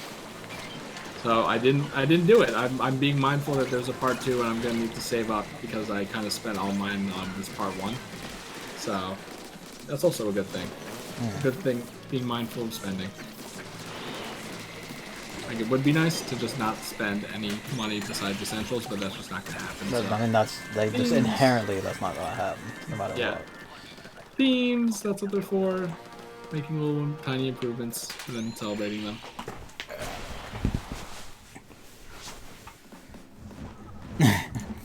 Evan just over here saying Final Fantasy 14 respects the money you put into it. While mobile games just consume it. Well, you know, you buy the product, you know. That's how it goes. It's not random chance. Yeah, that is true. Exploitative random chance.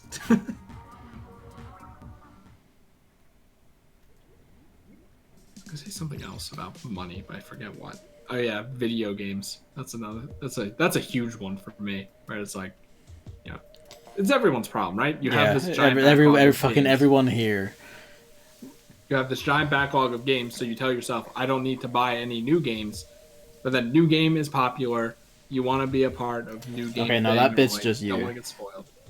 That's me. Yeah, that's me. But I feel like a lot of people have that as well. Like, you know, like especially something like Pokemon, you know. Also, I just been owned in chat as well. It says, but that's perfect for you, Gavin. You're also horny all the time.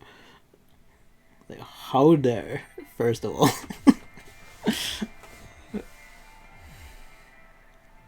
But yes, you're not wrong. Like the fear of missing out thing is a thing, disgustingly. It's like it's never. I think not spending money on new games is never going to happen, but... Well, I mean, obviously not, because inevitably a new game will genuinely interest you outside of any exterior motivation. Yeah, I mean, I guess thinking on it, maybe I shouldn't back this Wonderful 101 thing. I didn't say that. Well, no, give them as much money as possible. Like, I do intend to play Wonderful 101 on Switch, but, like, maybe I shouldn't buy... Like, for all I know, it's going to come out on Switch, and then I'm not going to play it when it comes out. The thing is, if it does get back, they will probably at least release it digital only anyway. If it does get back, because then they'll have to be able to make it, and they'll probably will release it digital only, even if they don't make more box copies. And that's not an issue for you, really, is it? Not... kind of now. Kind of now, I think about it, you know. That's good. Physical. I'm glad. Because, I mean, I think, like... Someone made a tweet or something about, like, you know, oh, this good that I don't actually own, you know, and I'm like, you know what? I never really thought about it like someone that. Makes the point with Gavin. Well, the thing about like the Gavin point is like it's usually the Scott Pilgrim point, right? Like, you know, which is the exact same thing. Eventually, it's gonna get taken down, but like if you buy it digitally, you still have it. And then your console dies. GG no Ray. It's usually still on the account, right?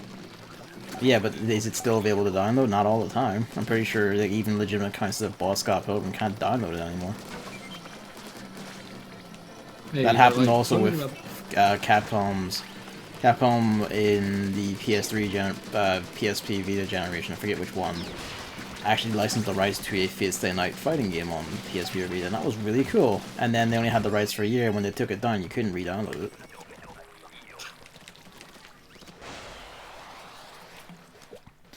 Yeah, you probably are, because the stream is just fucked today. Like, I'm sorry about the delay. I don't know what it is. I've tweaked everything. I think it's just fucked today. I'm not sure, like, completely restarting my computer might fix it.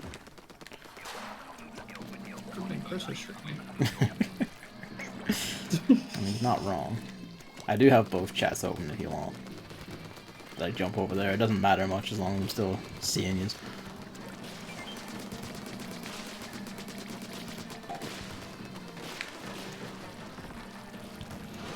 It is something to be mindful of. Like, I would be happy if there was a new game that came out that I wanted and I didn't buy it because I was aware that I'm like, even like Indivisible, I plan to play at launch. Still unplayed.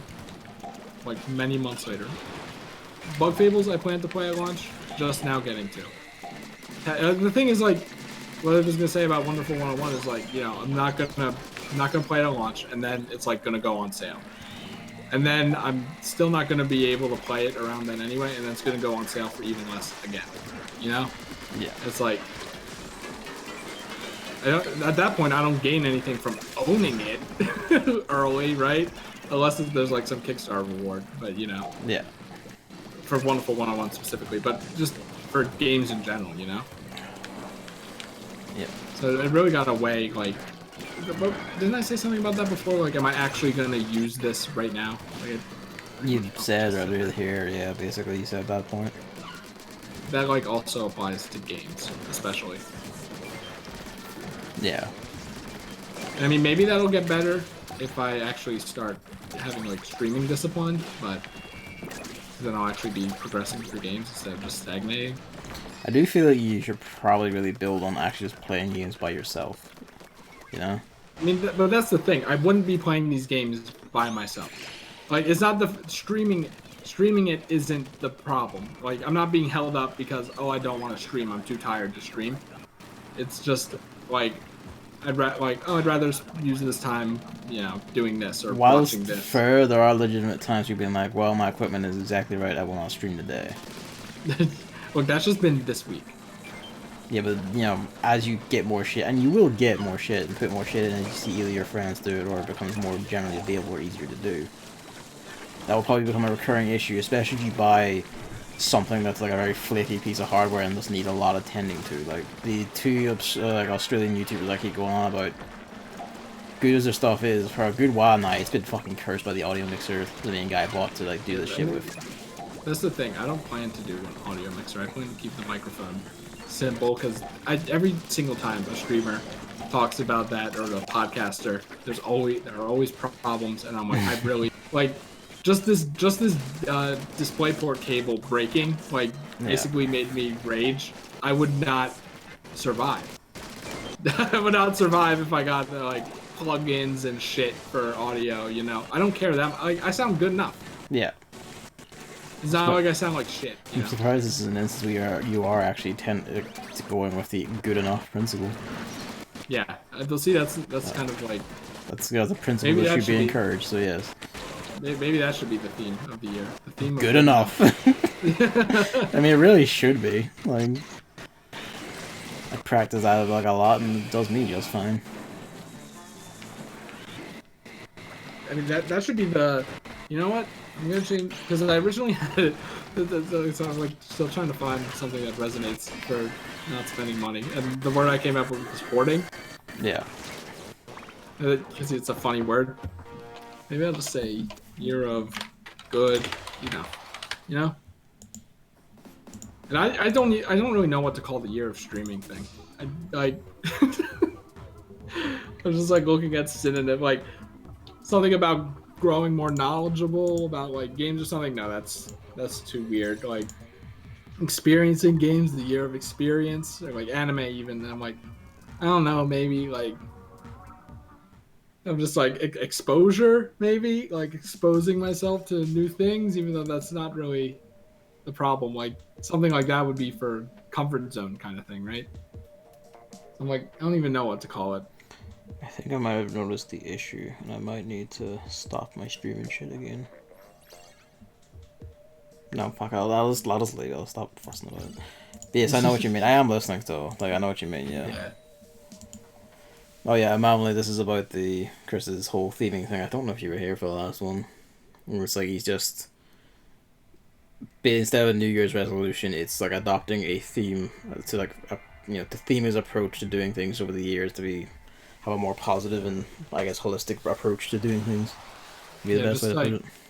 Yeah, a less strict, more gradual and positive way of viewing a kind of New Year's a less resolution. morally imperative way.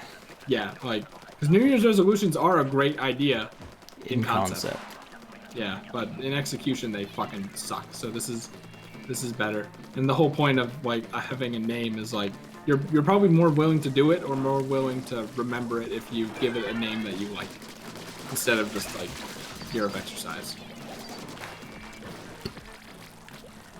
Like this whole thing started because CGP Grey made a video about it. This is why I named my year the year of you don't understand my art. Chris.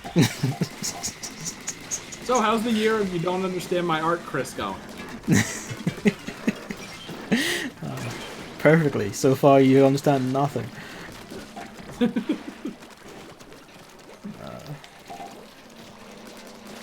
I joke, but I would genuinely call it that if I was going to adopt that level of name scheming. Which I might just do, actually, fuck it. Well, speaking of the year of experience, whatever I want to call it, the year of golden experience, yeah. I completely didn't talk about the whole anime thing.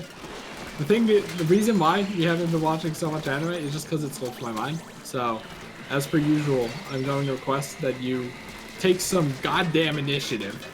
Okay, I shouldn't have worded it like that, but... You really shouldn't word like that. When I do take the initiative, you just kind of don't respond. You just ghost me, and it's like, good, bitch. I'll fuck if I knew you in person, you get the back of my hand the next time you saw me. But just like... Because I have been just forgetting. It's like, I guess I'm just so busy, right? Yeah. Right now. But there have been times where I've been like free for a few hours, and I'm like, not enough for streaming or something. But I could have just sat down, watched a few episodes of anime. So like maybe if you're free, just go like, hey, wanna watch anime today? I go like, maybe, no, yes. And then the other part of it is, do I also feel free enough to do that? Yeah. Like, and then I can ask you as well. And then I usually expect no, because like dinner or like, obviously you aren't there because you're at work, something like that, or like you have such limited time that I usually just expect you to say, not today, I mean, some weekends it's usually fine. If it's during the weekends, flicky. Especially since, like, while I have been wanting to, like, reduce my general screen time, I do feel like I've been, mainly because of work and shit fucking me and everyone wanting me to do things with them. I've just been, like, kind of, like, not streaming, like, I've been not making at least a minimum, I say minimum, like, comfortably making the regular 2 at least streams I've been doing. I know I've done it this week just fine, but it just feels like I've slipped a bit. Like, it's too much the other way, basically. Literally better than me, so at least there's that.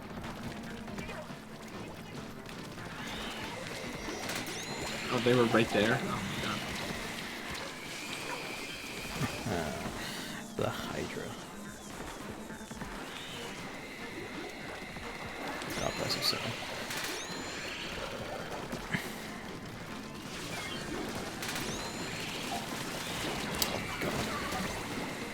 Man, that's good enough. That's a good one. That's such a good one. Like, I think, like, instead of thinking, should I buy this? Like, now I'm just gonna think, like, am I good? Am I good enough right now? Like, is what I have good enough? And then I'm probably gonna say yes. Yeah. And then you know what? That might be all it takes.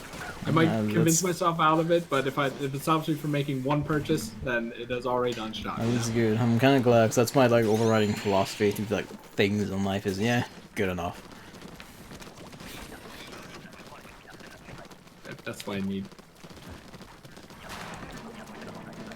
It's the thing of, like... I'm feeling good. It's the thing of, like, in work when I'm, like, not the current newbie who's, like, meant to be shadowing me because it never fucking ends. But the previous one, he was, like, fresh out of university and kept seeing, like, bits of our code. He's like, oh, but, it could really, like, refactor this and be a lot neater and everything. I'm like, it works. Good enough. Like, we do, like, I had to keep stressing him, we do not have the fucking time for you to get artisanal about this. If it works, you leave it. If it doesn't work, we put a ticket up for it and you fix it when you get handed that ticket. Otherwise, it works, you leave it. That's like me, that sounds exactly like me with streaming where I'm like, I'm gonna want to perfect it, and then it's like, no, it's good enough. Yeah, but it's basically exactly, it's like, no, if it works, it's good enough. Like, you only fix it if it's fucking broken. That was a fun week, that, because he kept, like, trying to do that, and I had to admit, what did I tell you? People are like, no, we don't have the time for that, or no, it doesn't work, and sometimes it's kind of like, the person who wrote that is the current, like, arch wizard engineer sitting over there who's also, like, training you when you're not sitting with me. If you want to fucking argue with him about that, you be my guest. Because he will, like, destroy you in 5 words. Like, because he's also the guy who does all the code reviews. And if he decides he doesn't like it, your thing's not getting in. And the only thing you can do is appease him. It's not even like, oh, he's a controlling asshole. He's a very nice and comfy guy. It's just like, you can't really argue with someone who essentially breathes Pearl. You make your workplace sound so much more interesting than it probably is.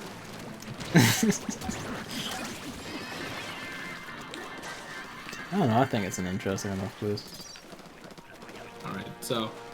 We've been streaming, like, I think 4 hours. Yeah, like, let's see. 3 hours, 36 minutes. Believe it or not, there's more shit I can talk about, but no, let's move on to Gavin's. Besides, like, The thing I want to talk about like would mostly be something that Luke would help me with, so maybe we can do that this week, and then I can talk about that next week. Fair. Let's see, what do I want to pick out?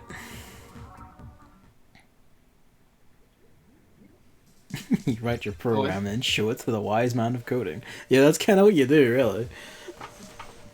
Actually, I think I know something that you would want to talk about. I don't know if it's on your list, but Granblue Versus release dates. Yeah, I mean, I have that in there as a little notice thing, as a minor one. So, Granblue Versus releases, this month, February in Japan. Releases 3rd of March in America, and it's just Q1 2020 for everyone else. And it's just like, fucking come on.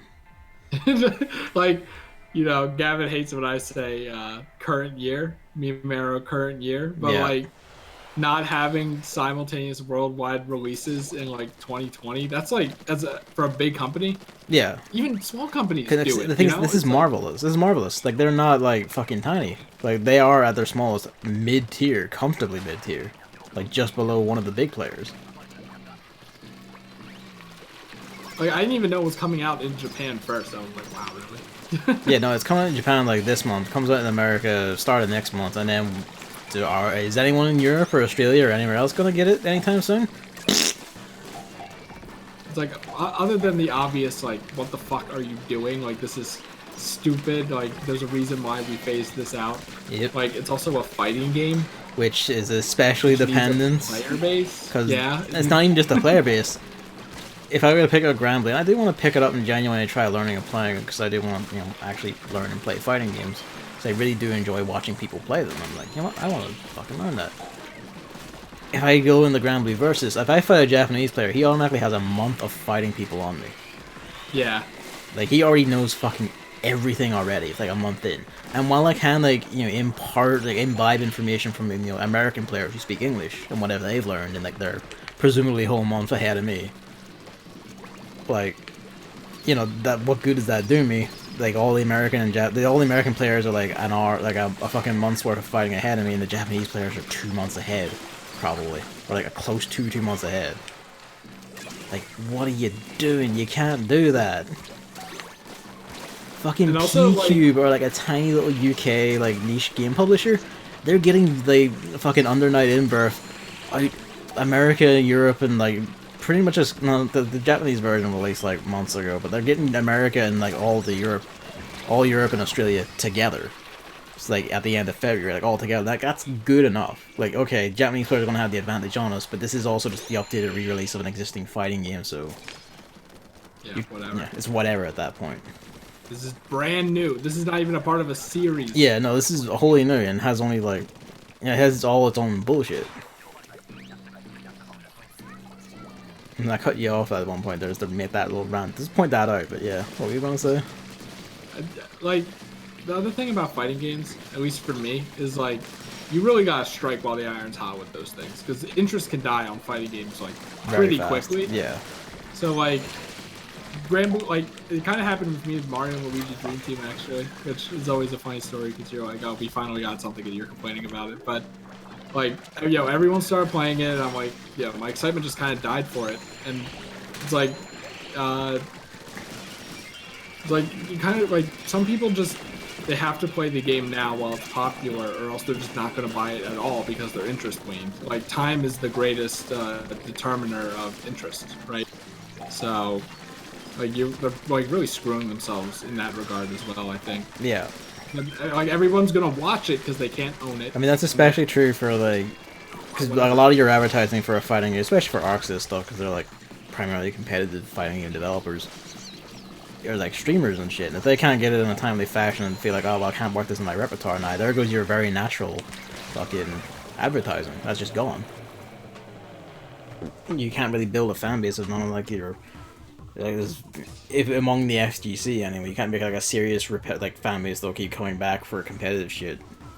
If they can't actually form their thing very well. Yeah, it's just so like, it surprised me when they said it. I was like, really? That's a possible outcome, and you chose it? Oh my god. Just train a month's worth in a day and you're good. I wish I had a hyperbolic time chamber. Or just cared that much about fighting games.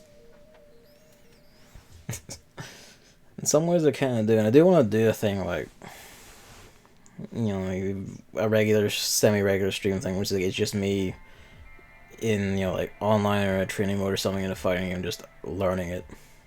Because I could just do my usual chat complete bullshit about recent stuff while also just like slapping out the buttons. Maybe that will even be my video segment of like the podcast sometimes. So just be me in a training mode.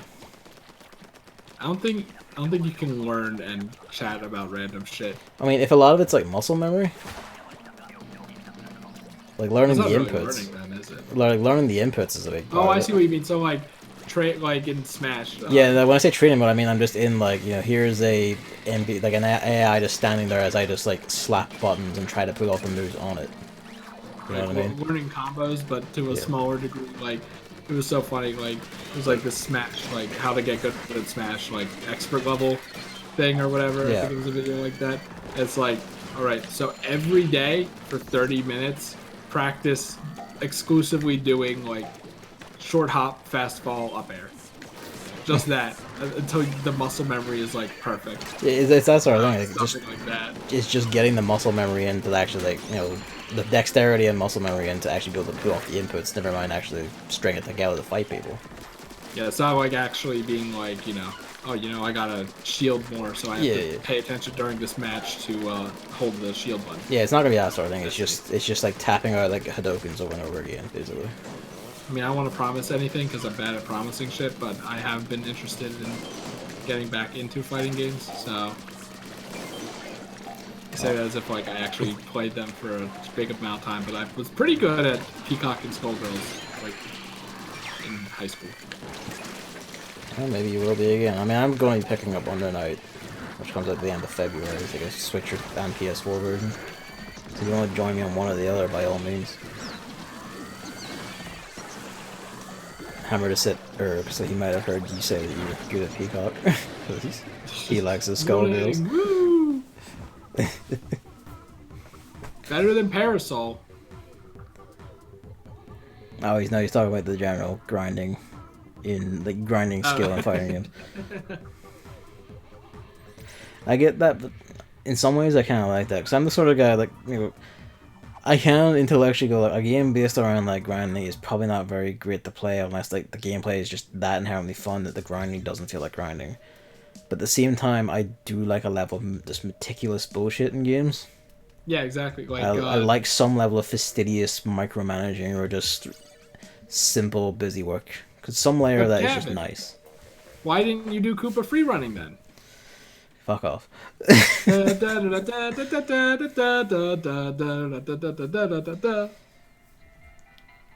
because that was the like same thing, Gavin. Partially because that was too involved. No, it's not. It's like like a 10 to 20 second thing. I mean, like, that's the thing though. It's 10 to 20 seconds, but if you fuck up once, then it's like, oh well, yeah, that's basically a shit count, isn't it? Well, that's fighting games, isn't it? My mom coming to tell how I'm gonna go to your stream.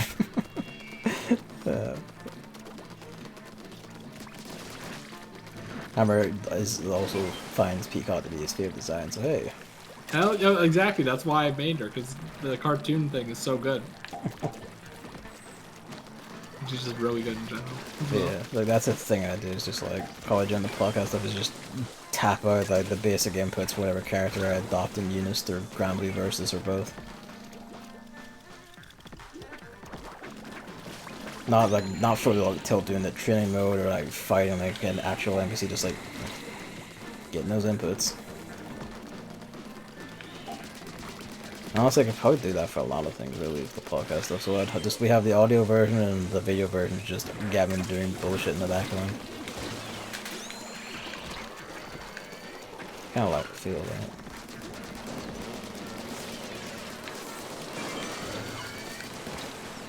Alright, what else? What else?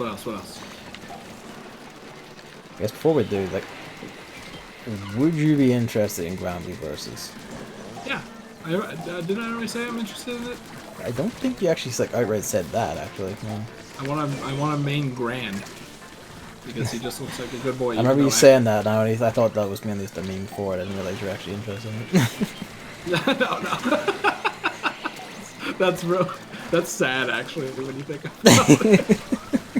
It's kind of depressing.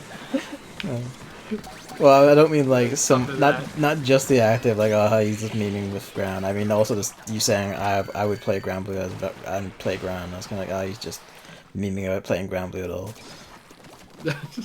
I mean, honestly, I really like the idea of just picking the Mario in Mario Kart or Mario in Smash Bros. So it scratches that itch in a way. Normally it's DLC, so I'd probably end up. But Basarek is in the base game, so I'd probably, if I can play him, be him. He just all drafts all the time, basically.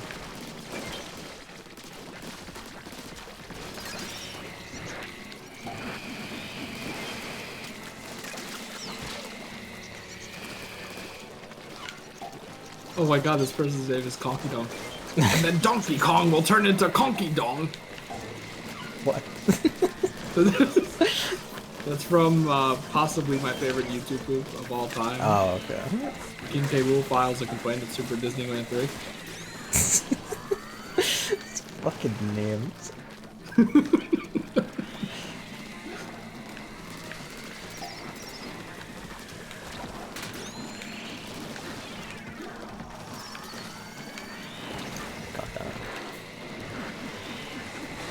But yeah, that's pretty much all I had to say on that one.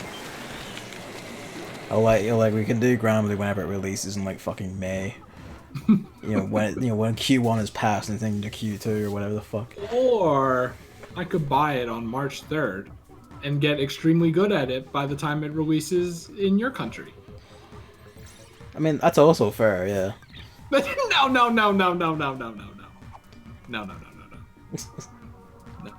That you just lied right there.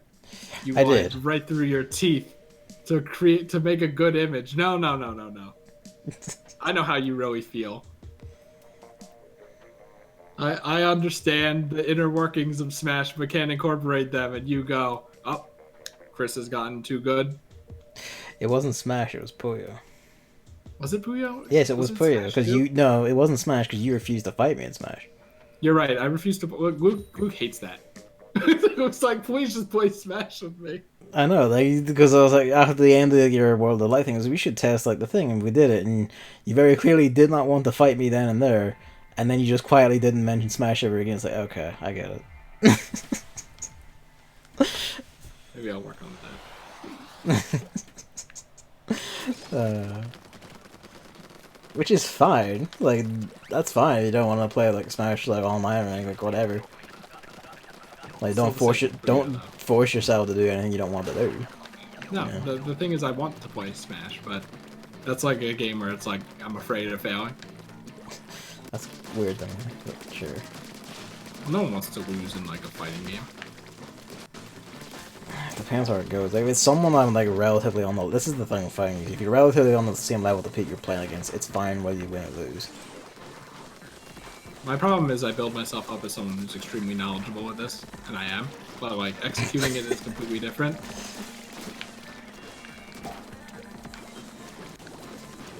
I don't know what you said what to him on this, so...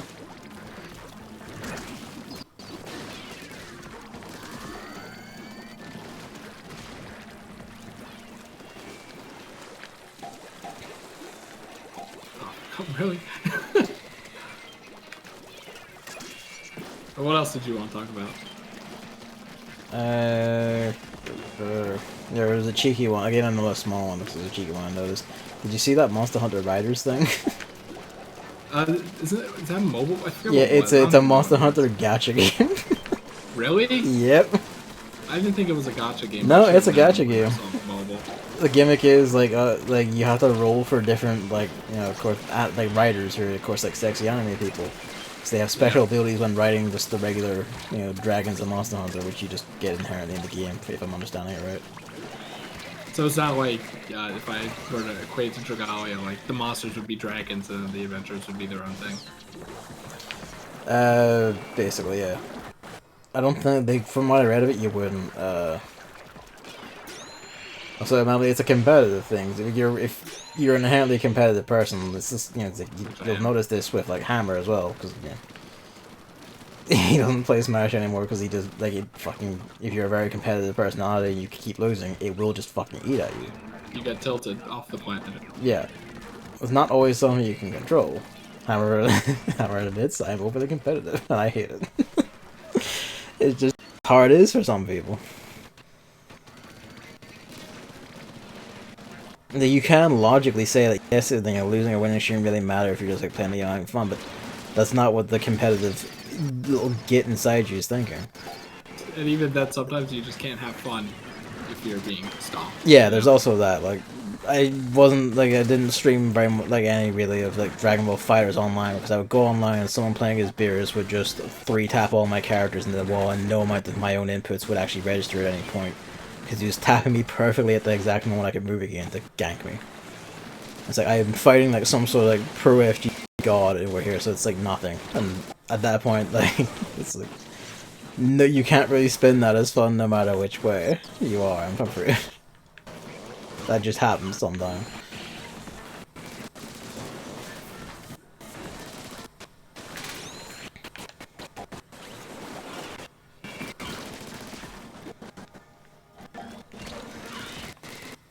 But yeah, like I only wanted to bring it up just because, you know, Monster Hunter, and it just fucking tickled me that they're doing it. I was like, you know, it's pretty much just explicitly the same sexy anime people game, but you know, you're also writing a Rathalos. It has me curious, if I'm being honest. I don't trust Capcom to do it. I was about to say I don't inherently trust Capcom to run this, cause not even just from a perspective of oh, will they make this like hideous and shit. Every single one of Capcom's own games has died within months because they're very like no one wants to play them because they're badly designed, they look fucking ugly, or they're just, you know, not enough of an audience for them because they're not very good at selling these things at all to people. They had like I think it was a Marvel versus Capcom mobile game. That or was like this that sort of Capcom characters only. And the artwork and renders they used was the most hideous, like fuck ugly, like fucking. Are you sure you weren't thinking about the Sega one? No. I'm thinking about this is very much a Capcom one because I remember the haunting face that they put on fucking Morgan from Darkstalkers. Like it was like this sub Barbie tier shit. Of, like they just looked that like hideously fake and plasticky crap. Yeah, like it looks so god awfully ugly, and then you know it died within like 3 months because no one wanted to fucking play it. Because like look at it, it's a fucking big ugly mess. Jesus. So yeah, basically I don't inherently trust Capcom to actually be able to make a great mobile game. Even putting aside, you know, like concerns about, you know, like how fucking awful is the gacha monetization. At this point, I only trust side games because they released World Flipper. I mean, I trust like Mika team, so. I mean, I kind of trust MiHoYo.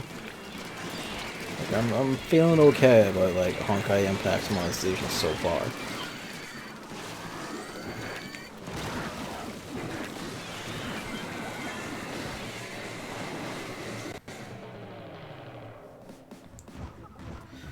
Yeah, the only other like major topics I have, if you want to take over again, for one, because that's my ones.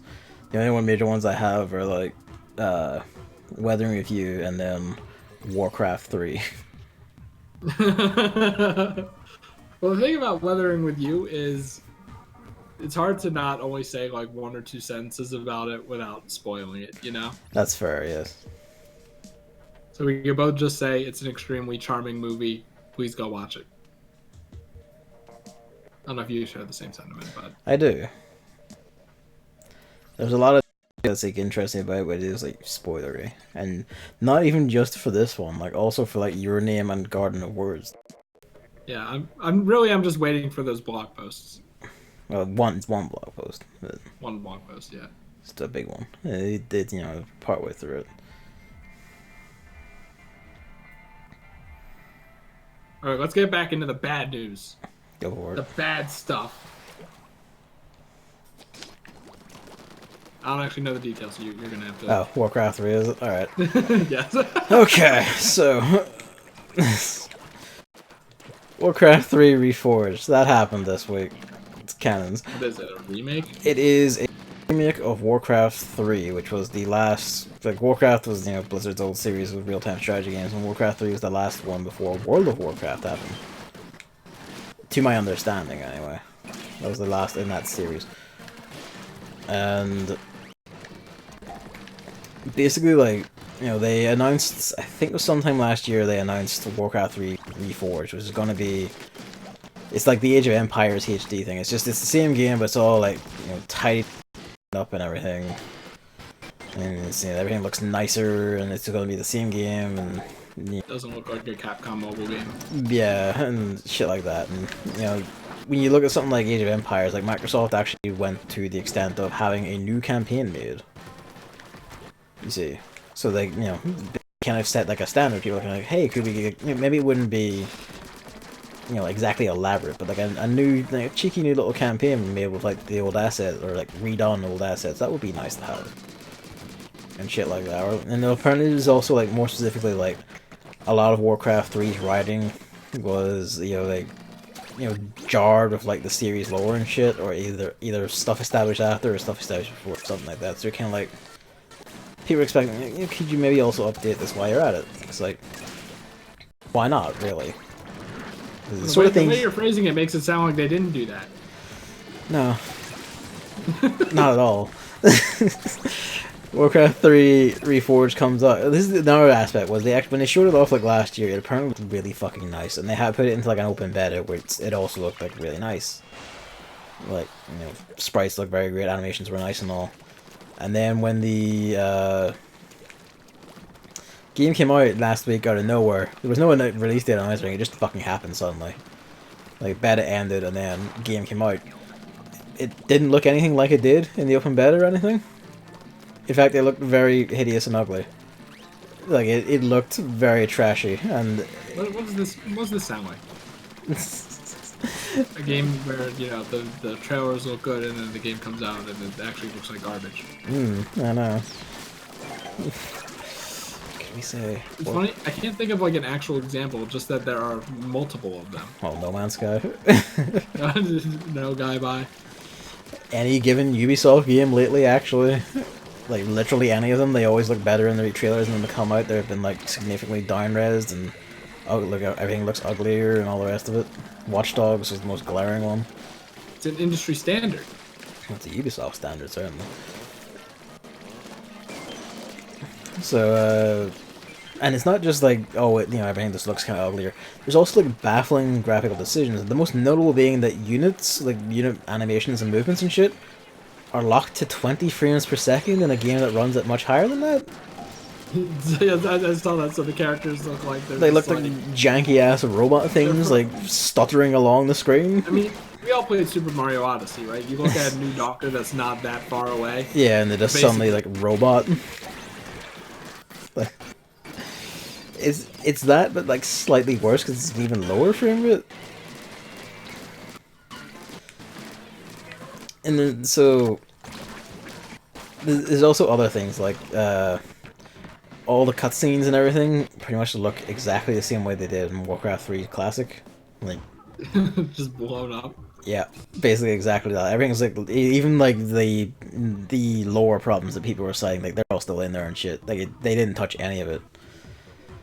It's just like at that point, why treat it like a remake or a remaster or whatever the term is, Honestly, and not just a port. Fuck knows. I've also heard that the new translations, like for other languages outside, are apparently fuck awful. Like for, in particular, just, you know, anomalies in the audience, like the German is apparently cited as being especially bad. Like apparently it's absolutely riddled with grammatical errors and just general problems. Like bad translations. It almost seems machine translated at points.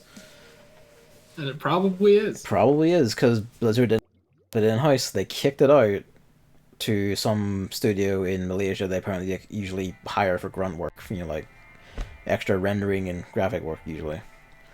So they just kicked it out to them and said, do this, and it seemingly gave them like no budget or really any time at all to do it. The poor gits, so, you know, great job. It's like Game Freak. Did you want to know, like, there's a lot of like really stupid and baffling things about it, like, you know, the downgrade and all the rest of it. It's kind of like, why would you do this?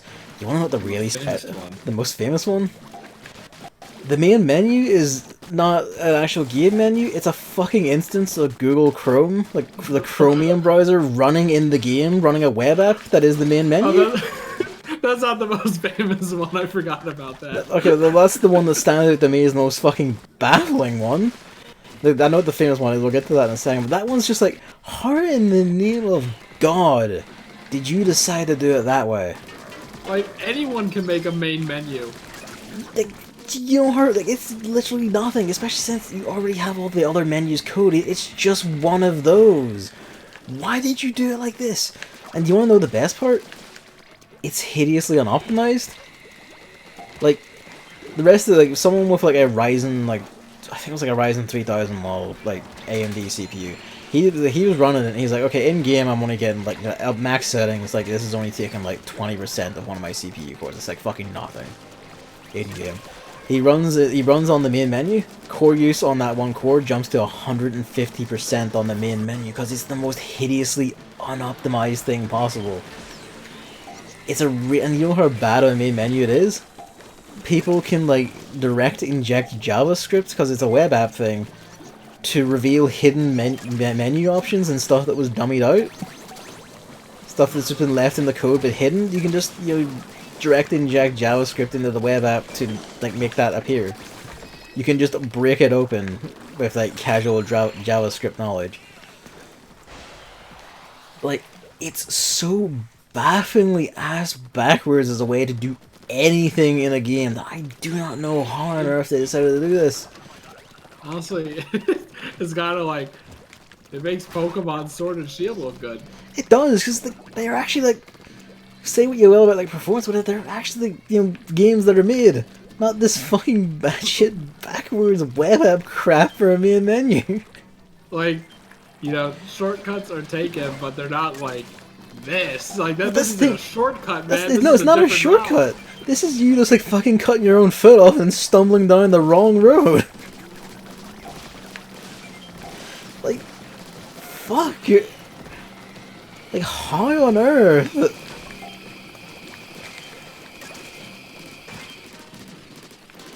Like, just Jesus.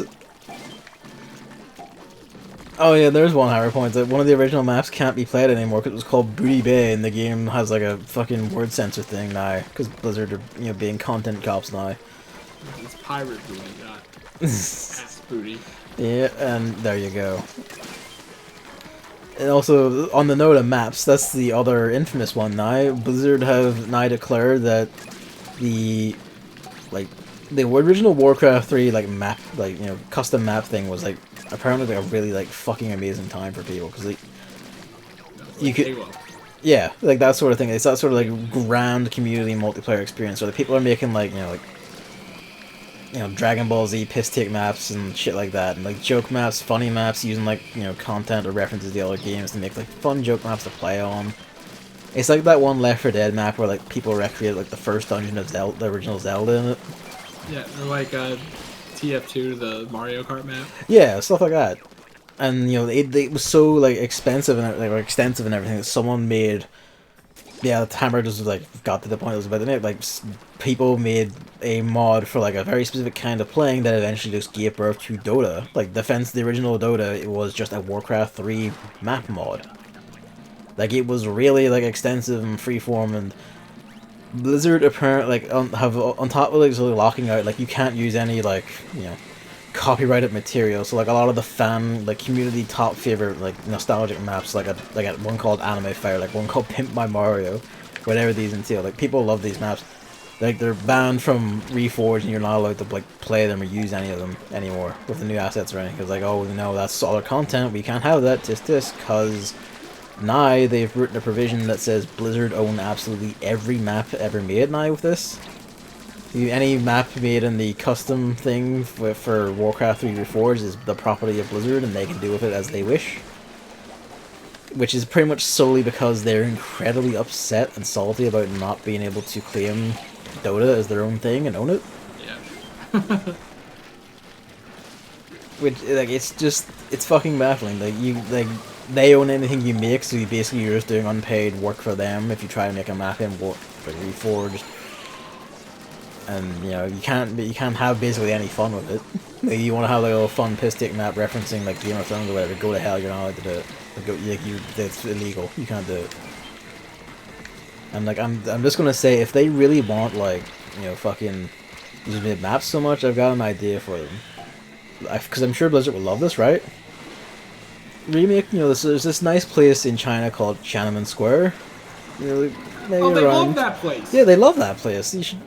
There's this really important place around the time of July or like June 1989. Maybe like the little recreation of it there, I'm sure like Blizzard will absolutely be happy with that and will totally let it stand. Definitely will love to have that as a property they own. Or they make a map and just call it Tibet. Make a map and call it Hong Kong. Just recreate Hong Kong. Is that us then? Yeah. Yeah, I'm actually overtime here, so I'm actually gonna leave now. Time to pick up rewards. So, right. Thank you for stopping by. We will talk for a long time, and it's fun. But without Salmon Run next time. We'll see how that goes. Alright. See you. I'm just gonna end the stream. No end card. We're done. See you, lads. Thanks for watching.